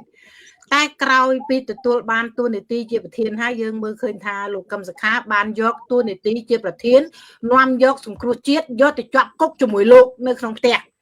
គាត់អត់ព្រមប្រឡែងបើធម្មតានៅពេលដែលគាត់ទៅជាប់គុកហើយគាត់ត្រូវតាថាផ្ទេរតួនាទីអនុប្រធានទី1ទី2ទី3ធម្មតាមាននៅក្នុងគណៈបកមានអ្នកនៅក្រោម2អ្នកទៀតណាត្រូវផ្ទេរតំណែងនេះឲ្យទៅអ្នកខាងក្រោមដើម្បីឲ្យបន្តនៅបេសកកម្មធ្វើកិច្ចការដើម្បីជាតិនេះតទៅទៀតតែយើងឃើញលោកកឹមសុខាគាត់អត់ផ្ទេរទេហើយក្នុងកលៈទេសៈនេះដោយបងអូននាងពាន់គាត់បានលើកមកនិយាយចឹងឥឡូវនេះគាត់បានបញ្ជាក់ប្រាប់ហើយបើគាត់មានសេរីភាពវិញគាត់អត់មានធ្វើទៀតតទៀតទេគាត់នឹងទៅសូត្រធម៌គាត់លេងប្រឆាំងលេងតទៀតហើយអញ្ចឹងវាដល់ពេលវេលាដល់កលៈទេសៈដែលគាត់ត្រូវតែប្រគល់តួនាទីនេះជូនទៅលោកសំរងស៊ីឬក៏ថ្នាក់ដឹកនាំអនុប្រធានទី1ទី2ទី3មានលោកអេងឆៃអៀងអ្នកស្រីមួសុខហួរនិងម្នាក់ទៀតឯណាគេអេងឆៃអៀងមួសុខហួរហើយអ្នកណាមួយទៀតនៅក្នុងហ្នឹងហើយប្រគល់តួនាទីនេះជូនទៅពួកគាត់ដើម្បីឲ្យបន្តបេសកកម្មនេះតទៅទៀតដើម្បីឥឡូវនេះប្រទេសជាតិយើងកំពុងរងការឈ្លានពានពីប្រទេសជិតខាងពីប្រទេសថៃណាឈ្លានពានទឹកដីយើងយ៉ាងកក្លឿនចូលពាត់យកទឹកដីយើងយ៉ាងកំរោលណាអញ្ចឹងវាមិនគួរណាលោកកឹមសុខាបើថាលោកថាឥឡូវលោកអស់សេរីភាពទាំងអស់កំណត់ណាសេរីភាពរបស់លោកស្ថិតនៅក្នុងចំណងគេចងបន្លាយខ្សែឲ្យដើរអត់ឲ្យមានសិទ្ធិនិយាយស្ដីទាំងអស់ដល់ពេលដែលលោកត្រូវដោះលែងគណៈបកសង្គ្រោះជាតិឲ្យគណៈបកសង្គ្រោះជាតិមានសេរីភាពរើខ្លួនអាចបន្តបេសកកម្ម ចាំដើម្បីបំរើពលរដ្ឋនឹងការពារបរណភាពទឹកដីហើយមិនត្រូវយកគណៈបកសង្គ្រោះជាតិទៅជាប់គុកជាមួយលោកទេចំពោះខ្ញុំអ្នកគ្រប់គ្រងគណៈបកសង្គ្រោះជាតិខ្ញុំឈឺចាប់ណាបើចឹងដល់ពេលហើយលោកកឹមសុខាបើលោកមិនបានធ្វើអ្វីដើម្បីប្រជាពលរដ្ឋខ្មែរដើម្បីអ្នកគ្រប់គ្រងអ្នកដែលមានទំនុកចិត្តជាមួយលោកណាកុំបន្តចាប់គណៈបកសង្គ្រោះជាតិជាប់ឃុំតទៅទៀតខ្ញុំសូមក្នុងពោតែប៉ុណ្ណឹងសូមឲ្យលោកដោះលែងគណៈបកសង្គ្រោះជាតិផ្ទេតំណែងហ្នឹងមកបាទបងស្រីលើកឡើងត្រឹមត្រូវហើយបងស្រីចាអរគុណច្រើនលោកពលហមណាលោកពលហមតែដែរចាគាត់ចាស់ហើយគាត់មិនអាចសំបីតាដើរទៅរួយផងទៅកាន់បកអីកើតលោកអីយើងគាត់នៅមានសមត្ថភាពអ្នកស្រីមូសហួរក៏គាត់នៅមានសកម្មភាពលោកប្រធានសំរងស៊ីគាត់ក៏នៅមានសកម្មភាពផ្ទេរតំណែងទៅមកលោកសំរងស៊ីគាត់ហ៊ានផ្ទេរតំណែងទៅលោកកឹមសុខាបានចោះហេតុអីលោកកឹមសុខាមិនអីផ្ទេរតំណែងទៅវិញបានប្រកាសមកថាឥឡូវខ្ញុំមិនមែនជាប្រធានគណៈបក្សសង្គ្រោះជាតិទេខ្ញុំសូមផ្ទេរតំណែងទៅលោកប្រធានសំរងស៊ីវិញចាប់ខ្ញុំអត់មានពាក់ព័ន្ធជាមួយសង្គ្រោះជាតិតទៅទៀតទេមកប៉ុណ្្នឹងមកចាប់បាទនិយាយតែប៉ុណ្្នឹងទៅគាត់ចង់និយាយរួមទៅគំនិតលោកកឹមសុខាគាត់ចង់ឲ្យសកម្មជនឬក៏អ្នកគ្រប់គ្រងរបស់គណៈបក្សសង្គ្រោះជាតិនឹងទៅជាប់គុកជាមួយគាត់ទាំងអស់ឃើញទេឥឡូវយមើលពួកយើងជាប់គុកជាមួយគាត់ប្រហែលឆ្នាំហើយដែលយើងមិនអាច10ឆ្នាំហើយមក10ឆ្នាំហើយលោកកឹមសុខាឲ្យយល់ពីអារម្មណ៍អ្នកគ្រប់គ្រងទេលោកកឹមសុខាយល់ពីអារម្មណ៍អ្នកសកម្មជនឬក៏មន្ត្រីគណៈបកសង្គ្រោះជាតិទេក្នុងនាមខ្ញុំជាមន្ត្រីគណៈបកសង្គ្រោះជាតិដែរក្នុងនាមជាយុវជនថ្នាក់ជាតិដែរក្នុងនាមខ្ញុំជាអ្នកដែលចុះមូលដ្ឋាន25ខេត្តក្រុងដែរហើយថ្ងៃចាប់លោកកឹមសុខាឯងក៏ខ្ញុំជាអ្នកដែរជួយរារាំងកុំឲ្យគេបុកឡានលោកកឹមសុខាដែរខ្ញុំយកជីវិតទៅរាំងខ្ញុំយកជីវិតទៅបដូរដើម្បីលោកកឹមសុខាមិនក៏នេះប៉ុនអីទៅនេះមិនចាប់ពេលយប់តើណាពេលយប់ហ្នឹងហើយពេលលោកកឹមសុខាចុះពីយន្តហោះមកខ្ញុំទៅទទួលគាត់តើហើយខ្ញុំអមដំណើរគាត់មកតើពេលគាត់ពងដីទៅខ្ញុំហ្នឹងហើយទៅអមដំណើរគាត់ទៅពីអូស្ត្រាលីទៅនៅជីយន្តហោះហើយអាកន្លែងគល់ស្ពានចិត្តដល់ផ្ទះគាត់ហ្នឹងគេកម្រងបុកឡានហ្នឹងបំបុកគាត់ក្លាប់ឡានខ្ញុំយកម៉ូតូធំជាមួយអង្គរៈហ្នឹងទៅបាំងយល់ទេខ្ញុំបាំងមុនគេតបមកខ្ញុំជួលលោកកឹមសុខាដាក់គុកសំតោដាក់ផ្ទះពេលយប់ម៉ោង12នេះម៉ោង12ម៉ោង1នេះគេចាប់លោកកឹមសុខាហើយផ្ទះខ្ញុំក៏គេពាត់ដែរគេពាត់ផ្ទះនៅចំចៅថ្ងៃ3ខែ6 2013អញ្ចឹងឥឡូវជិត10ឆ្នាំហើយគេចាប់ហ្នឹងហើយដល់ពេលអញ្ចឹងទៅគេចោទគេថាខ្ញុំអង្គរៈលោកកឹមសុខាគេតាមចាប់ខ្ញុំទៅរត់ទៅប៉ោយប៉ែតលាក់ខ្លួនមករយៈទ្រាំតាគេដោះលែងមកវិញបានខ្ញុំលែងមកវិញបានមកវិញដែរកាត់ភាសាក្មួយឯងនិងកាត់ភាសាធីតាភូមិបន្តិចយើងថ្ងៃនេះគឺជាថ្ងៃដំបូងបង្អស់ដែលគេដោះលែងលោកកឹមសុខាចេញពីពន្ធនាគារហើយពាក្យមួយឃ្លាដែលយើងមើលចំណុចទី2នេះគឺដោះលែងទោសដែលនៅក្នុងពន្ធនាគារប៉ុណ្ណោះអញ្ចឹងយើងចាំមើលឡើងព្រឹត្តិការណ៍បន្តទៅទៀតតើលទ្ធផលនៃការដោះលែងហ្នឹងមានលក្ខណៈយ៉ាងណាសំខាន់បំផុតនៅពេលដែលយើងកំពុងតែនិយាយគ្នានេះយើងក៏តែដឹងថាការដោះលែងនេះមិនប្រកាសនិយមថាតើដោះលែងឲ្យបុគ្គលកឹមសុខាសំទោសខ្ញុំមិនចង់ប្រើពាក្យហ្នឹងទេព្រោះគាត់ទឹកនឹងចេញពីពន្ធនាគារតើឲ្យបុគ្គលកឹមសុខានឹងដកចេញពីពន្ធនាគារមកគ្រាន់តែដើរលេងសួរសុខទុក្ខឬក៏នៅក្នុងផ្ទះដូចថ្ងៃមុនគាត់ដូចគ្នាទេគាត់មិនមែននៅក្នុងផ្ទះនោះមិនមែនទៅឥឡូវនោះទេយូរមកហើយតែការនៅក្នុងផ្ទះរបស់លោកកឹមសុខាដែលយើងនិយាយមិញនេះហាក់បីដូចជាមិនជាធម្មតារួចទៅហើយព្រោះក៏លោកកឹមសុខាក៏ធ្លាប់បានទៅដុតពោតទទួលទានលោកកឹមសុខាក៏ធ្លាប់បានទៅសួរសុខទុក្ខចូលរួមមរណភាពរបស់សពម្ដាយរបស់ដៃក្មេងហ៊ុនសែនហ្នឹងហើយអញ្ចឹងបានន័យថាយើងចាំមើលលទ្ធផលនៃការដោះលែងហ្នឹងមានលក្ខណៈជាវិជ្ជមានយ៉ាងណាខ្លះការវិជ្ជមានទី1ដែលយើងបានមើលឃើញហ្នឹងគឺគេដោះលែងឲ្យចេញពីពន្ធនាគារអញ្ចឹងបន្ទាប់ពីហ្នឹងទៅតើសិទ្ធិសេរីភាពលោកកឹមសុខានៅធ្វើអីទៀតតែភាសាមួយដែលយើងមើលច្បាស់ជាងថ្ងៃទៅទៀតគឺគេចែងច្បាស់ហើយតើបងអត់មានឲ្យធ្វើអីទេអត់ហ្នឹងហើយកន្លែងហ្នឹងហើយអញ្ចឹងបានថាយើងចាំមើល គេបិទកន្លែងហ្នឹងគេដោះលែងកន្លែងគេដោះលែងគេបិទកន្លែងហ្នឹងតើលោកកឹមសុខាមានឆន្ទៈមួយធ្វើការតវ៉ាទេឬក៏សុខចិត្តអោនថ្វាយបង្គំអបដិជ្ជគុណអណែស្ដេចព្រីមណាស្ដេចព្រីមនិយាយចំទៅគឺភាសាស្ដេចរៀងទី2ដែលទឹកនឹងឡើងសោយរាជបន្ទាប់ពីស្ដេចទេខ្ញុំចូលកាត់ភាសាបងតិចកន្លែងហ្នឹងបងកន្លែងដែលបងថាស្ដេចដោះលែងហ្នឹងមែនទេបងមើលអត្តលេខាហ្នឹងឲ្យច្បាស់មែនស្ដេចដោះលែងទេហ៊ុនសែនដោះលែងមែនទេខ្ញុំហៅគឺស្ដេចទី2គឺហ៊ុនសែនចាត្រឹមត្រូវស្ដេចទី2ស្ដេចគឺហៅហ៊ុនសែន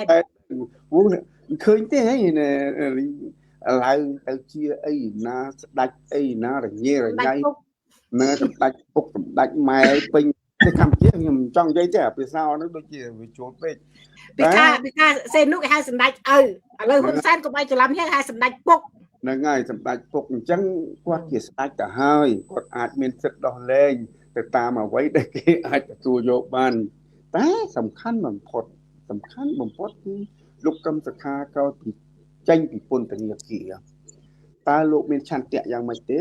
ឬគ្រាន់តែគេដោះលែងប៉ុណ្្នឹងហើយចេះយកអញបានរួចខ្លួនហើយឬក៏យ៉ាងម៉េចនេះជាអ្វីដែលលោកកឹមសុខាគាត់យល់ខ្លួនឯងតែចំពោះយើងទី1យើងអបអរសាទរចំពោះការដោះលែងលោកកឹមសុខាចេញពីពន្ធនាគារទី2យើងសុំចិត្តលោកកឹមសុខាធ្វើយ៉ាងណាឲ្យគណៈបកសង្គ្រោះជាតិចេញពីគុកដូចគ្នានឹងបានហៅថាជាបរិសម្នាក់ដែលរក្សានៅភាពស្មោះត្រង់ចំពោះមាតុភូមិដ៏ជាទីស្រឡាញ់របស់យើងតែបើលោកចេញរួចទៅហើយតែกระดาษគណៈបកសង្គ្រោះជាតិនៅក្នុងពន្ធនាគារជាដដែលទេអត់មានន័យទេសម្រាប់ព្រោះអ្នកដែលនៅក្នុងស្ថាប័នគណៈបកសង្គ្រោះជាតិច្រើនណាស់ដែលជាប់ពន្ធនាគារអត់ទាន់ចេញបើសិនជាបានកដាស់ពន្ធនាគារកដាស់អធិគណៈបកសង្គ្រោះជាតិចេញយើងសង្ឃឹមជឿជាក់ថាអ្នកទោសមនសិការដែលទទួលខុសត្រូវផ្នែកគណៈបកសង្គ្រោះជាតិប្រកាសជាបានមានសេរីភាពហើយខ្ញុំសូមអរគុណជាមុនបើសិនជាលទ្ធផលនេះអាចកើតមានឡើងនៅថ្ងៃអនាគតនេះបាទសូមអរគុណច្រើនចាអរគុណសម្រាប់ក្មួយយល់ឃើញចេះវិញលោកពូខ្ញុំថាអ្វីដែលលោកហ៊ុនសែនកំពុងធ្វើនេះគឺរំលោភគេថារំលោភរាជបល្ល័ង្កខ្លាំងមែនទែនរូបស្ថាប័នព្រះមហាក្សត្រធ្ងន់ធ្ងរមែនទែនពួកទួនាទីនេះទួនាទីរបស់ព្រះមហាក្សត្រមិនទួនាទីរបស់លោកហ៊ុនសែនដែលដឹងដោះលែងអ្នកណាអ្នកណីទេនៅពេលដែលព្រះមហាក្សត្រស្ដីទីលើគេឡើងស្ដីទីតួស្ដីទីក៏ដោយការដោះលែងអ្នកតើការដោះលែងសកម្មជននយោបាយណាគឺជាទួនាទីរបស់ព្រះមហាក្សត្រមិនមែនជាទួនាទីរបស់មន្ត្រីបកនយោបាយណាមួយទេជាទួនាទីរបស់ព្រះមហាក្សត្របើព្រះមហាក្សត្រមិនចុះហត្ថលេខាផ្ទាល់ទេស្មើនឹងกระดาษនោះគឺกระดาษអត់ន័យទេព្រោះមិនមែនជាការដោះលែងទេមិនជាការដោះលែងយើងមើលតាំងពីប្រវត្តិសាស្ត្រមកយើងមើលទៅការដោះលែងអ្នកណាក៏ដោយគឺព្រះមហាក្សត្រជាអ្នកដោះលែងមិនមែនលោកហ៊ុនសែនទេបើលោកហ៊ុនសែនជាអ្នកដោះលែងមានន័យថាกระดาษនោះគ្រាន់តែជាกระดาษឈរបោកទេគ្រាន់តែបោកបញ្ឆោតបន្លំភ្នែកប្រជាពលរដ្ឋតែប៉ុណ្ណឹងមិនមែនជាការដោះលែងឲ្យមានសិទ្ធិសេរីភាពទេអានោះទី1ទី2អ្វីដែលលោកហ៊ុនសែនកំពុងធ្វើនេះគឺប្រមាថអង្គព្រះមហាក្សត្រថាអង្គព្រះមហាក្សត្រមិនមានភ្នែកឬក៏មិនមានការគិតពិចារណាឬក៏មិនមានការយល់ឃើញថាលោកកឹមសុខានឹងរងទុកឬក៏អ្នកប្រជាធិបតេយ្យនឹងរងទុកយ៉ាងម៉េចមិនចេះមើលរីខ្លួនឯងអានេះខ្ញុំមិនបានប្រមាថអង្គព្រះមហាក្សត្រទេគ្រាន់តែអត្តន័យនៃការប្រមាថរបស់លោកហ៊ុនសែនទៅលើអង្គព្រះមហាក្សត្រនេះណាមើលច្បាស់មែនតើខ្ញុំសង្ឃឹមថាអ្នកដែលគ្រប់គ្រងអង្គព្រះមហាក្សត្រឬក៏គ្រប់គ្រងរាជវង្សឬក៏អ្នកនយោបាយធំឬក៏បណ្ឌិតឬក៏គ្រូបង្រៀនអីឬក៏អ្នកចេះដឹងមួយចំនួនគាត់តែគេឃើញជាដឹងចេតនារបស់លោកហ៊ុនសែនកំពុងតែប្រមាថអង្គព្រះមហាក្សត្រថាអង្គព្រះមហាក្សត្រគ្មានភ្នែកគ្មានខួរក្បាលក្នុងការពិចារណាថាអ្វីដែលខុសអ្វីដែលត្រូវទេទុកឲ្យហ៊ុនសែនធ្វើអីតាមចិត្តក្នុងនាមជាបិតានៃប្រទេសអានេះខ្ញុំមិនមែនជាការបរិហាគេឬក៏ប្រមាថអង្គព្រះមហាក្សត្រទេយើងយកហេតុផលឬក៏យើងយកផុសតាងដែលហ៊ុនសែនកំពុងធ្វើនេះបញ្ជាក់ថាអង្គព្រះមហាក្សត្រថាតើអង្គព្រះមហាក្សត្រត្រូវធ្វើអីខ្លះ ដើម្បីនេះដើម្បីប្រជាពលរដ្ឋដើម្បីនេះណាកូនចៅរបស់ខ្លួនឯងនេះជាទួនាទីអង្គព្រះមហាក្សត្រមិនមែននៅស្ងាត់ឈាមអញ្ចឹងទេមិនមែនឲ្យហ៊ុនសែនធ្វើអីតាមចិត្តអញ្ចឹងទេ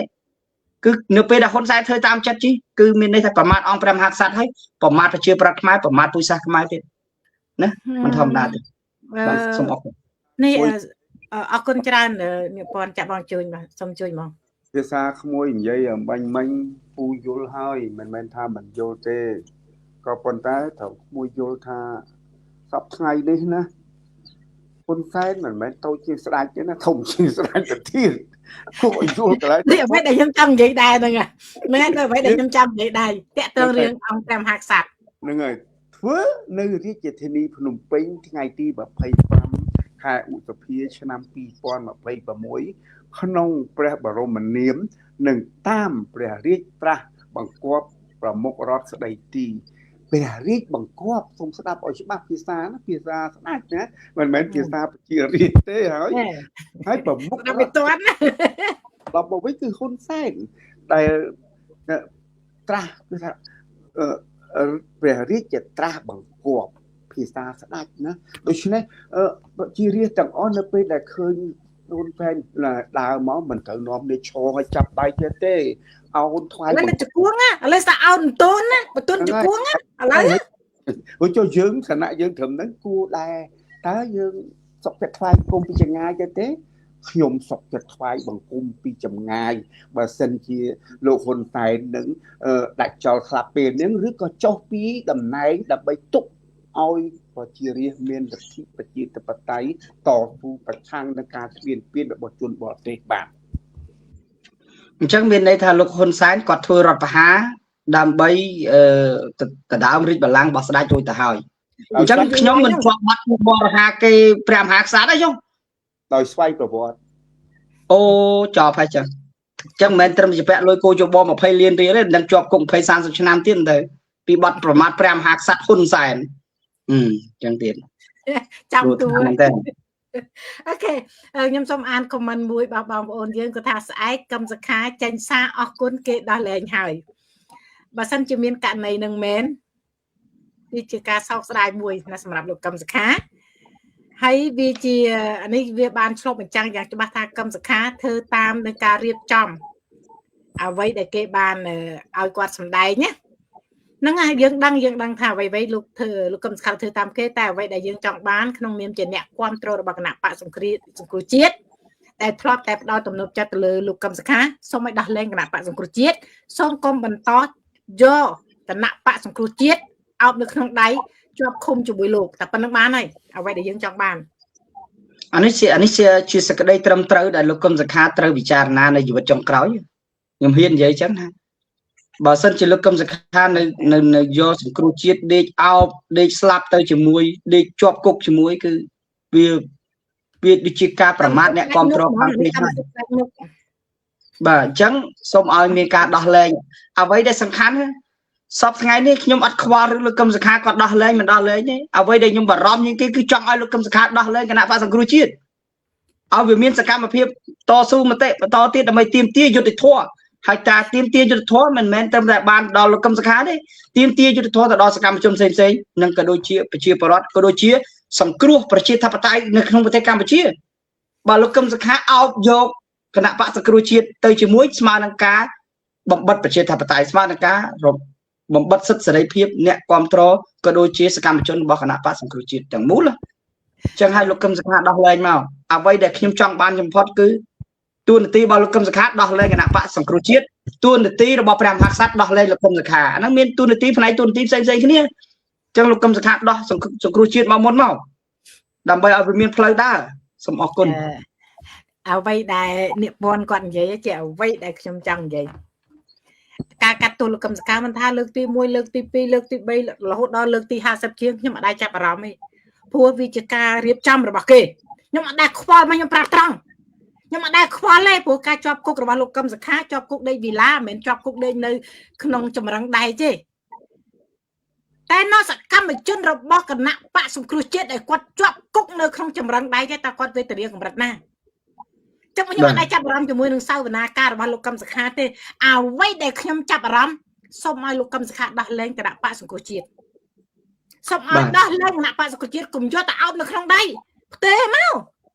លោកប្រធានសំរងស៊ីអ្នកស្រីមូសុខួរលោកអេងចេះអៀងពួកគាត់នៅមានសកម្មភាពណាមិនមែននៅដេកស្ងៀមចាំតែធ្វើតាមបញ្ជាគេនោះទេអញ្ចឹងសូមឲ្យលោកកឹមសុខាដោះលែងគណៈបក្សសង្គ្រោះជាតិអ្វីដែលខ្ញុំចង់បាននឹងអរគុណច្រើនបង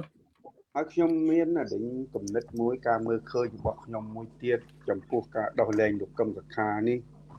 ខ្ញុំចង់បញ្ជាក់ថាល្បិចហ៊ុនសែនកពិចកពុកចងេងចងាញច្រើនណាស់ដែលយើងគួរតែប្រយ័ត្នការដោះលែងលោកកឹមសុខាមិនមែនតាក់ទងត្រឹមតែដោះលែងលោកកឹមសុខាឲ្យមានសេរីភាពនៅក្នុងផ្ទះចេះមួយជាពីរមិនមែនមានតែត្រឹមហ្នឹងទេផលចំណេញរបស់លោកកឹមសុខាលោកប្រឌិនហ៊ុនសែនចង់បានហ្នឹងគឺបញ្ហា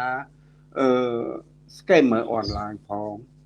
បញ្ហាផ្សេងទៀតដែលមាននៅក្នុងប្រទេសកម្ពុជាដែលសហរដ្ឋអាមេរិកកំពុងតែថ្កោលទោសទៅលើព្រោះសហរដ្ឋអាមេរិកហើយនឹងលោកកឹមសុខាជាប់ទោសប្រហែលឆ្នាំដែលយើងឃើញអំបញ្ញមិញនេះគឺមកពីកឹមសុខាគេចោទកឹមសុខា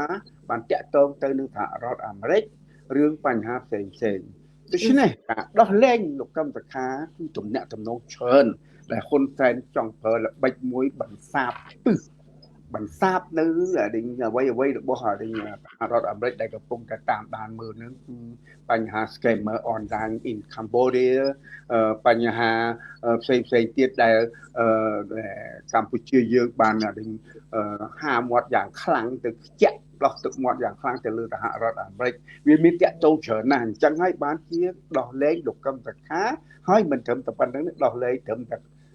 ពន្ធនាគារទេព្រោះចាំមើលតើសហរដ្ឋអាមេរិកនឹងមានប្រតិកម្មយ៉ាងម៉េចខ្លះដូច្នេះសូមពិនិត្យមើលឲ្យច្បាស់ខ្ញុំអំបញ្ញមិញខ្ញុំក៏មានការទៅពិចពិលតែប៉ុន្តែដល់ពេលខ្ញុំគិតមើលឲ្យមែនតែនទៅទំនាក់ទំនងកឹមសុខានិងសហរដ្ឋអាមេរិកធ្វើឲ្យប្រទេសកម្ពុជានឹងមានភាពក្តៅក្រហាយអ្នកសុំទោសមិនមែនប្រទេសកម្ពុជាទេគឺការក្តៅក្រហាយចេញពីឆន្ទៈរបស់លោកនាយករដ្ឋមន្ត្រីហ៊ុនសែនពីមុនមកជានាយករដ្ឋមន្ត្រីឥឡូវនេះខ្លាចជាប្រធានព្រឹទ្ធសភាហើយមិនត្រឹមតែប្រធានព្រឹទ្ធសភាទេបន្តិចទៀតឡើងសោយដូចជាព្រះមហាក្សត្រទៀតដូច្នេះគឺគាត់ធ្វើនេះដើម្បីអ្វីមួយជាមួយនឹងសហរដ្ឋអាមេរិកអានេះខ្ញុំគាត់ចង់បញ្ជាក់តែប៉ុណ្្នឹងទេបាទសម្ពាធនៅមួយរយៈចុងក្រោយនេះណាសម្ពាធរបស់សហរដ្ឋអាមេរិកក៏វាផ្គួបផ្សំដែរណាហ្នឹងហើយខ្ញុំមើលទាំង3មាត្រាណាមាត្រាទី1មាត្រាទី2មាត្រាទី3ដែលបានចែងណាហៅថាការត្រាស់បង្គាប់ជាភាសាស្ដេចដែលហ៊ុនសែនយកមកប្រើណាហ៊ុនសែនភ្លេចខ្លួនភ្លេចថាខ្លួនឯងគ្រាន់តែប្រជាជនរស់គាត់គ្រាន់តែទទួលបានការតែងតាំងតែហ៊ុនសែនបានតាំងខ្លួនឯងជាស្ដេចរួចទៅហើយប្រើសិទ្ធិថាភាសាស្ដេចត្រាស់បង្គាប់ណាសិទ្ធិត្រាស់បង្គាប់មិនតាមប័ណ្ណបញ្ជាអីណាហ្នឹងហើយគេបានចែងទោសរបស់លោកកឹមសុខាណាការលើកលែងទោសឲ្យតន់ដិតឈ្មោះកឹមសុខាដែលត្រូវបានសម្រេចឲ្យប្រន្ទាទោសដាក់ពន្ធនាគារកំណត់27ឆ្នាំហ្នឹងបងប្អូនបានមើលទៅតែតាមយកស្លាកតហ្នឹងខ្ញុំមិនអានអស់ទេប៉ុន្តែមេត្រាដែលខ្ញុំកត់សម្គាល់ជាងគេគឺមេត្រាទី2ការលើកលែងទោសនេះត្រូវអនុវត្តចំពោះតែទោសពន្ធនាគារដែលជាទោសដែលជាមូលទោសប៉ុណ្ណោះបានន័យថាការជាប់គុកក្នុងគុកហ្នឹងគេឲ្យតែមិននៅតែក្រៅគុកគេប៉ុន្តែសិទ្ធិសេរីភាពក្នុងការបញ្ចេញមតិសិទ្ធិសេរីភាពក្នុងការចូលរួមនយោបាយគឺអត់មានទេគាត់តែមិនឲ្យនៅក្នុងគុកគាត់ឲ្យចេញមកក្រៅតែប៉ុណ្្នឹងប៉ុន្តែមិនអាចមានសកម្មភាពអីបានទាំងអស់វាក្រោមអនុពលរដ្ឋទៅទៀតគេហៅថាពួកសូត្រៈមិនត្រឹមថាជាពលរដ្ឋសាមញ្ញធម្មតានៅក្រោមអនុពលរដ្ឋទៀតហ្នឹងហើយអត់មានសេរីភាពអីពេញលេញទាំងអស់អញ្ចឹងខ្ញុំមានតែសំណូមពរលោកកឹមសុខាដោះលែងមកគុំយកគណៈបកសង្គ្រោះជាតិតែឲ្យមានទោសជាមួយហ្នឹងហើយសូមដោះលែងឲ្យគណៈបកសង្គ្រោះជាតិមកលើដៃអ្នកប្រជាធិបតេយ្យដើម្បីស្វែងរកនៅសិទ្ធិសេរីភាពពេញលេញជូនប្រជាពលរដ្ឋខ្មែរឲ្យអ្នកប្រជាធិបតេយ្យយកគណៈបកសង្គ្រោះជាតិដើម្បីទាមទារនៅបូរណភាពទឹកដីត្រឡប់មកវិញយើងត្រូវការគណៈបកសង្គ្រោះជាតិសូមលោកកុំអោបប្រធានគណៈបកសង្គ្រោះជាតិនឹងយកទៅដាក់ឃុំតែប៉ុណ្្នឹងឯងសរុបពើតែប៉ុណ្្នឹងឯងហើយកុំបង្កើតនៅការឈឺចាប់សម្រាប់ប្រជាពលរដ្ឋចូលរួមណាប្រើពាក្យសោកសៀតបញ្ចើមកលើអ្នកគ្រប់គ្រងរបស់លោកណាអ្នកគ្រប់គ្រងអ្នកប្រជាធិបតេយ្យ បើមិនបានជួយអីមកលើអ្នកប្រជាធិបតេយ្យនៅពេលដែលលោកបានទទួលនៅសេរីភាពតាមរយៈការបលែងខ្សែរបស់ជនប្រជាការអាចណាដើរទៅសួរសុខទុក្ខម្ដាយបាននោះសូមលោកប្រើសេរីភាពនឹងរបស់លោកនឹងបន្តទៀតចុះទៅសូត្រធម៌ទៅបួសទៅអីទៅសេចក្ដីចិត្តលោកធ្វើទៅគុំតែបង្កការឈឺចាប់ឲ្យអ្នកប្រជាធិបតេយ្យខ្ញុំឆ្ងល់ចេះបងឲ្យយល់ឃើញនឹងខ្ញុំមកលោកប្រធានសំរងស៊ីចេញមកក្រៅប្រទេសមកទស្សនកិច្ចនៅក្រៅប្រទេសត្រូវបានលោកហ៊ុនសែនបិទមិនឲ្យចូលប្រទេសវិញលោកសំរងស៊ីលាលែងពីប្រធានគណៈបក្សសង្គ្រោះជាតិឲ្យលោកកឹមសុខាបាទឲ្យលោកកឹមសុខាទទួលខុសត្រូវជាអនុប្រធានខ្លាយទៅជាប្រធានគណៈបក្សសង្គ្រោះជាតិលះបង់ដល់ធំដល់ពេលលោកកឹមសុខាវិញនៅពេលដែលខ្លួនឯងមានទោសគេឃុំខ្លួនអត់ព្រមទេណែអត់ព្រមផ្ដល់អំណាចឲ្យទៅអ្នកគ្រប់គ្រងឬក៏ឲ្យទៅសកម្មជនផ្សេងទៀតដែលគេមានលទ្ធភាពក្នុងការរើបំរាស់ខ្លួនឯងមិនមានលទ្ធភាពក្នុងការរើបំរាស់ហើយទៅយកគណៈបក្សសង្គ្រោះជាតិទៅអោបខ្ញុំឆ្ងល់ថាតើលោកហ៊ុនសែននិងលោកកឹមសុខាកំពុងតែរួមដៃគ្នាបំផ្លាញគោលការណ៍ប្រជាធិបតេយ្យនៅកម្ពុជាឬយ៉ាងណាអានេះសំណួរនេះមិនមែនខ្ញុំសង្ស័យលោកកឹមសុខាទេតែលោកកឹមសុខាកំពុងតែធ្វើនយោបាយតាមការចង់បានរបស់លោកហ៊ុនសែនព្រោះលោកហ៊ុនសែនបាននិយាយថាមិនឲ្យសង្គ្រោះជាតិរស់ឡើងវិញជាដាច់ខាតអញ្ចឹងមិនឲ្យសង្គ្រោះជាតិរស់ឡើងវិញឲ្យតែលោកកឹមសុខាប្រឡែងមករស់មិនមែនស្ថិតនៅលើមាត់លោកហ៊ុនសែនទេស្ថិតលើអ្នកប្រជាធិបតេយ្យអ្នកតស៊ូអ្នកទាមទារបាទអ្នកទាមទារបើសិនជាលោកកឹមសុខានៅតែធ្វើបែបនេះខ្ញុំរឿងនៅពីក្រៅខ្នងខ្ញុំគិតថាលោកកឹមសុខាជាផ្នែកមួយក្នុងការបំពេញគោលនយោបាយរបស់លោកហ៊ុនសែនអាហ្នឹងការមើលឃើញរបស់ខ្ញុំណាមិនមែនខ្ញុំចោទលោកកឹមសុខាទេហើយលោកកឹមសុខាគាត់ដឹងច្បាស់ខ្លួនឯងទេគាត់តែលោកសំរងស៊ីមិនអាចចូលប្រទេសផងលោកសំរងស៊ីមានសិទ្ធិជួបអង្គទូតទាំងអស់នៅជុំវិញពិភពលោកបានអត់តែចូលទៅកម្ពុជាតែលោកសំរងស៊ីហ៊ានលះបង់គណៈបកសង្គ្រោះជាតិឲ្យលោកកឹមសុខាដឹកនាំណាប្រយុទ្ធនៅខាងក្នុងដើម្បីទាមទារសិទ្ធិសេរីភាពនិងគោលការណ៍ប្រជាធិបតេយ្យជូនប្រជាពលរដ្ឋនិងការផ្លាស់ប្ដូរហើយបើជាលោកកឹមសុខាជាប់គុកហើយមិនព្រមដោះលែងទៀតបើខ្លួនឯងបាត់បង់សេរីភាពហើយចង់ឲ្យគណៈបកសង្គ្រោះជាតិបាត់បង់សេរីភាពចង់ឲ្យសកម្មជនទាំងអស់ដែលអ្នកគ្រប់គ្រងគណៈបកសង្គ្រោះជាតិបាត់បង់សេរីភាពសកម្មជនទាំងអស់ដែលជាប់ពន្ធនាគារបាត់បង់សេរីភាពដោយលោកកឹមសុខាទេលោកហ៊ុនសែនធ្វើបាបយើងឈឺចាប់មួយជាន់ហើយបើជាលោកកឹមសុខាធ្វើឲ្យយើងឈឺចាប់មួយជាន់ទៀតអានេះខ្ញុំសូមនិយាយការពិតតែខ្ញុំមិនបាន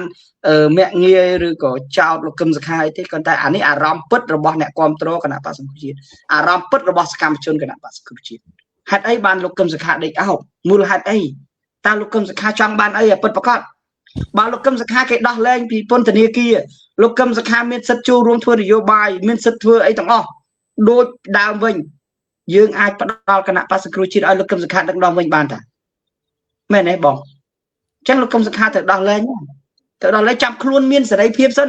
ចាំមកដឹកនាំគណៈបក្សសង្គ្រោះជាតិបន្តទៀតណាបើមិនទាន់មានសិទ្ធិសេរីភាពទេទុកឲ្យគេអ្នកមានសិទ្ធិសេរីភាពគេដឹកនាំគេធ្វើយុទ្ធនាការដាក់សម្ពាធទៅលើលោកហ៊ុនសែន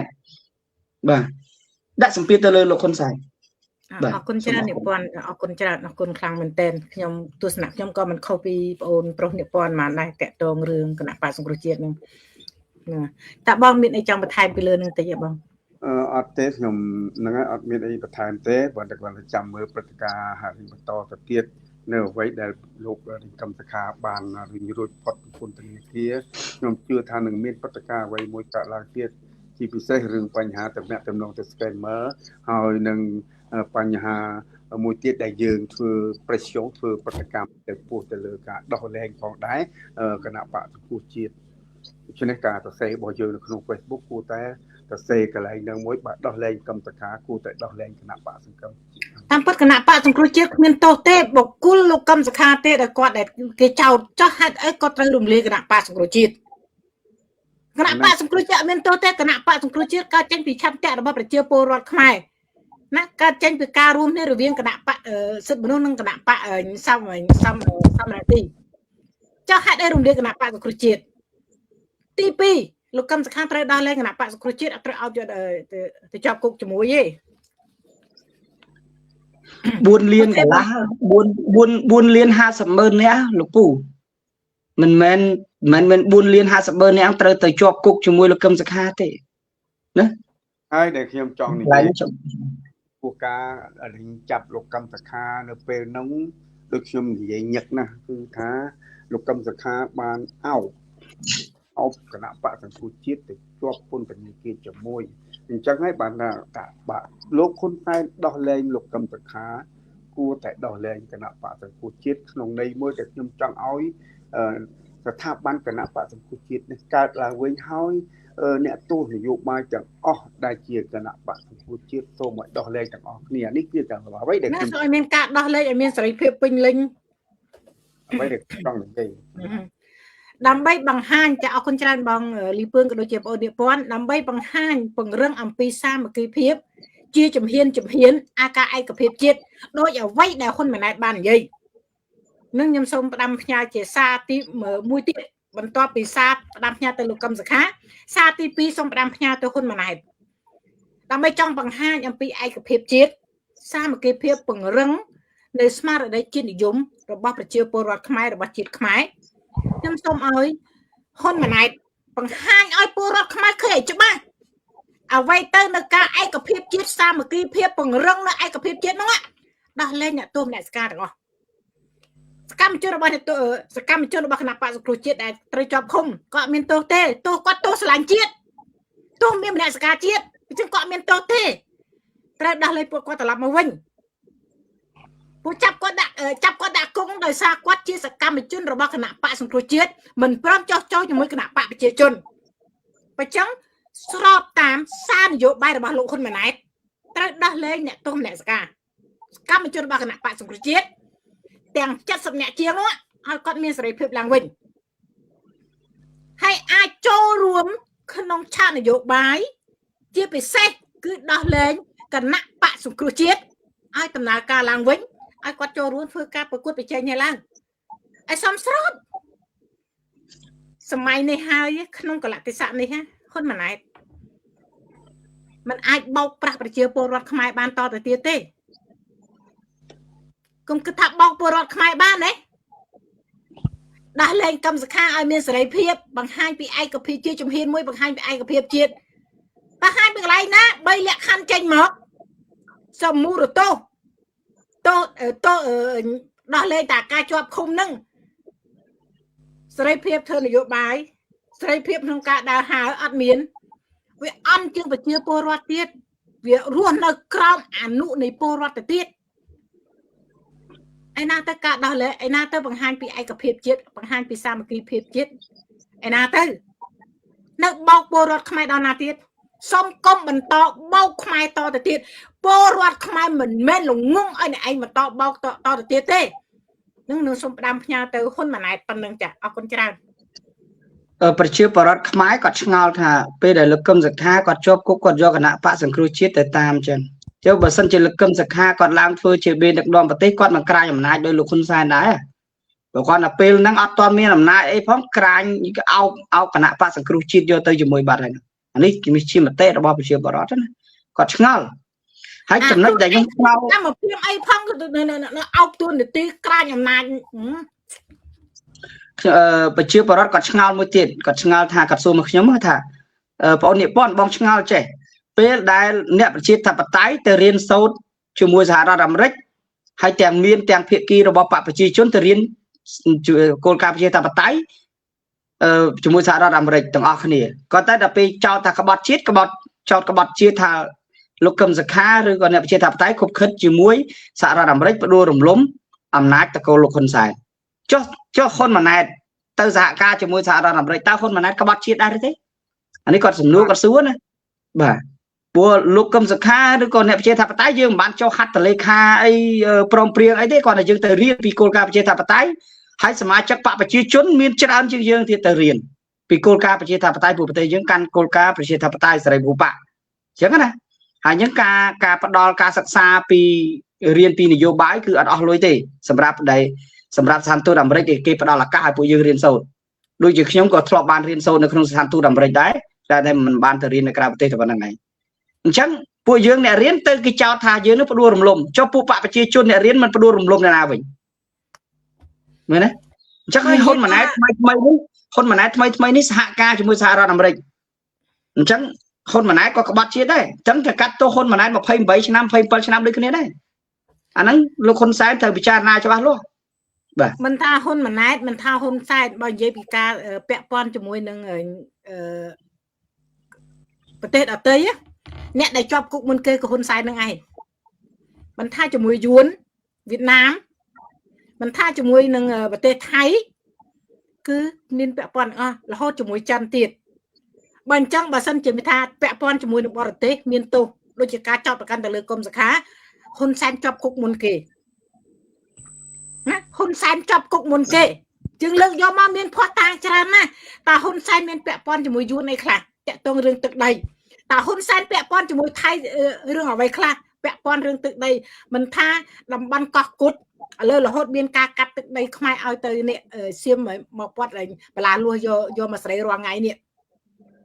มาจังบางยี่ปีกาแปะป้อนนะแต่โกคนนึงจับกกมันเก้ไปจังกาเจาะลูกกำสกาเรื่องแปะป้อนจมูกนึงบอดเตยนั่งคือจีเรื่องอัตรมเตยก่อนแต่จีไล่มวยทำให้คิดสังกัดเนี่ยไปเชื่อทับไตมันเอาเมียนสิทธิ์เสรีเพียบต้องการโจรวมต่อสู้มันเตะแต่ปันนั่งไงเรื่องสำหรับมันเตะที่ผมจะเอาคนกลางให้ดาวสายมเมียนปัญหาประจุมมันจะเทียบแต่หนึ่งจงจ้านั่งจะจับไปบ้างจับไปในจงกลายนี่ยังเจียแล้วยังวิโจหมาเมากันละให้นะนุ่มมันยังเป็นก็สมเอาบางองไปเชื่อโปรดขมายยังสบายจัดเนื้อเปย์หรือโซเปย์เมียนกะดอเลยมันตาดอลเปย์ยังเมื่อไอ้ตราบังกวบเมตราที่มุ้ยตีปีตีใบจึงเคยทานลูกกำสังฆาอัดบานแต่ตัวบานการดอกแรงเตะลูกกำสังฆากวนในเกปลายทรายไอ้ดาวกี่จองทรายในกอเชิงนะวันนั้นมาได้การจะด่าชิปอะด่าชิปในไก่เชิงหรือไม่ดาวเตอร์กันนะดาวหัวแดนกับนัดชิปหนึ่งโรงเงานะชิปหนึ่งโรงเงาโดยอันเนี้ยจอบกุกผู้อ่านคนแซนติงกบาลเตอร์นู้สะด่าชิปยังไงดาวตนาชายจำนายลูกกำสังฆาสกไม่อัตวันจืนเลื่อนหรือหดเมียนชิเป้กระจองทรายในสายเพียบสิทธิ์สายเพียบเดี๋ยวตาที่มุ้ยที่ปีที่ใบกำนับจางฉบับลูกกำสักขาเมียนสิทธิ์สายเพียบไอ้เต้ก่อนเก๋เอาเตยซัวมันไอแต่ปันนึงกว่าทาเตยปีมุนตัวส้มตัวปากกาตัวปากห่อให้ตาม Facebook จังละเล่ละโลจังเตยตาปีมุนมาจังมันเจ้าลูกกำสักขาก่อนเมียนสายเพียบตัวดอดปูตัวสตูไตรตัวไอ้หน้าในบ้านตามจัดนั่งแต่โจบอลไอ้แต่เธอโจรวมบอลเมียนอังกฤษเชนส์ดามอันมีปัญหาไอ้เต้จังสำหรับขยมในครองไทยนี้ขยมเมียนตายส่งไอ้ลูกกำสักขาตัวตู้ใช้ตัวตู้เจ็ดดอเลนกันนะปะสังครุจิตส่งเตส่งเตสังครุจิตนักเตดำไหนเจียบเทียนนึง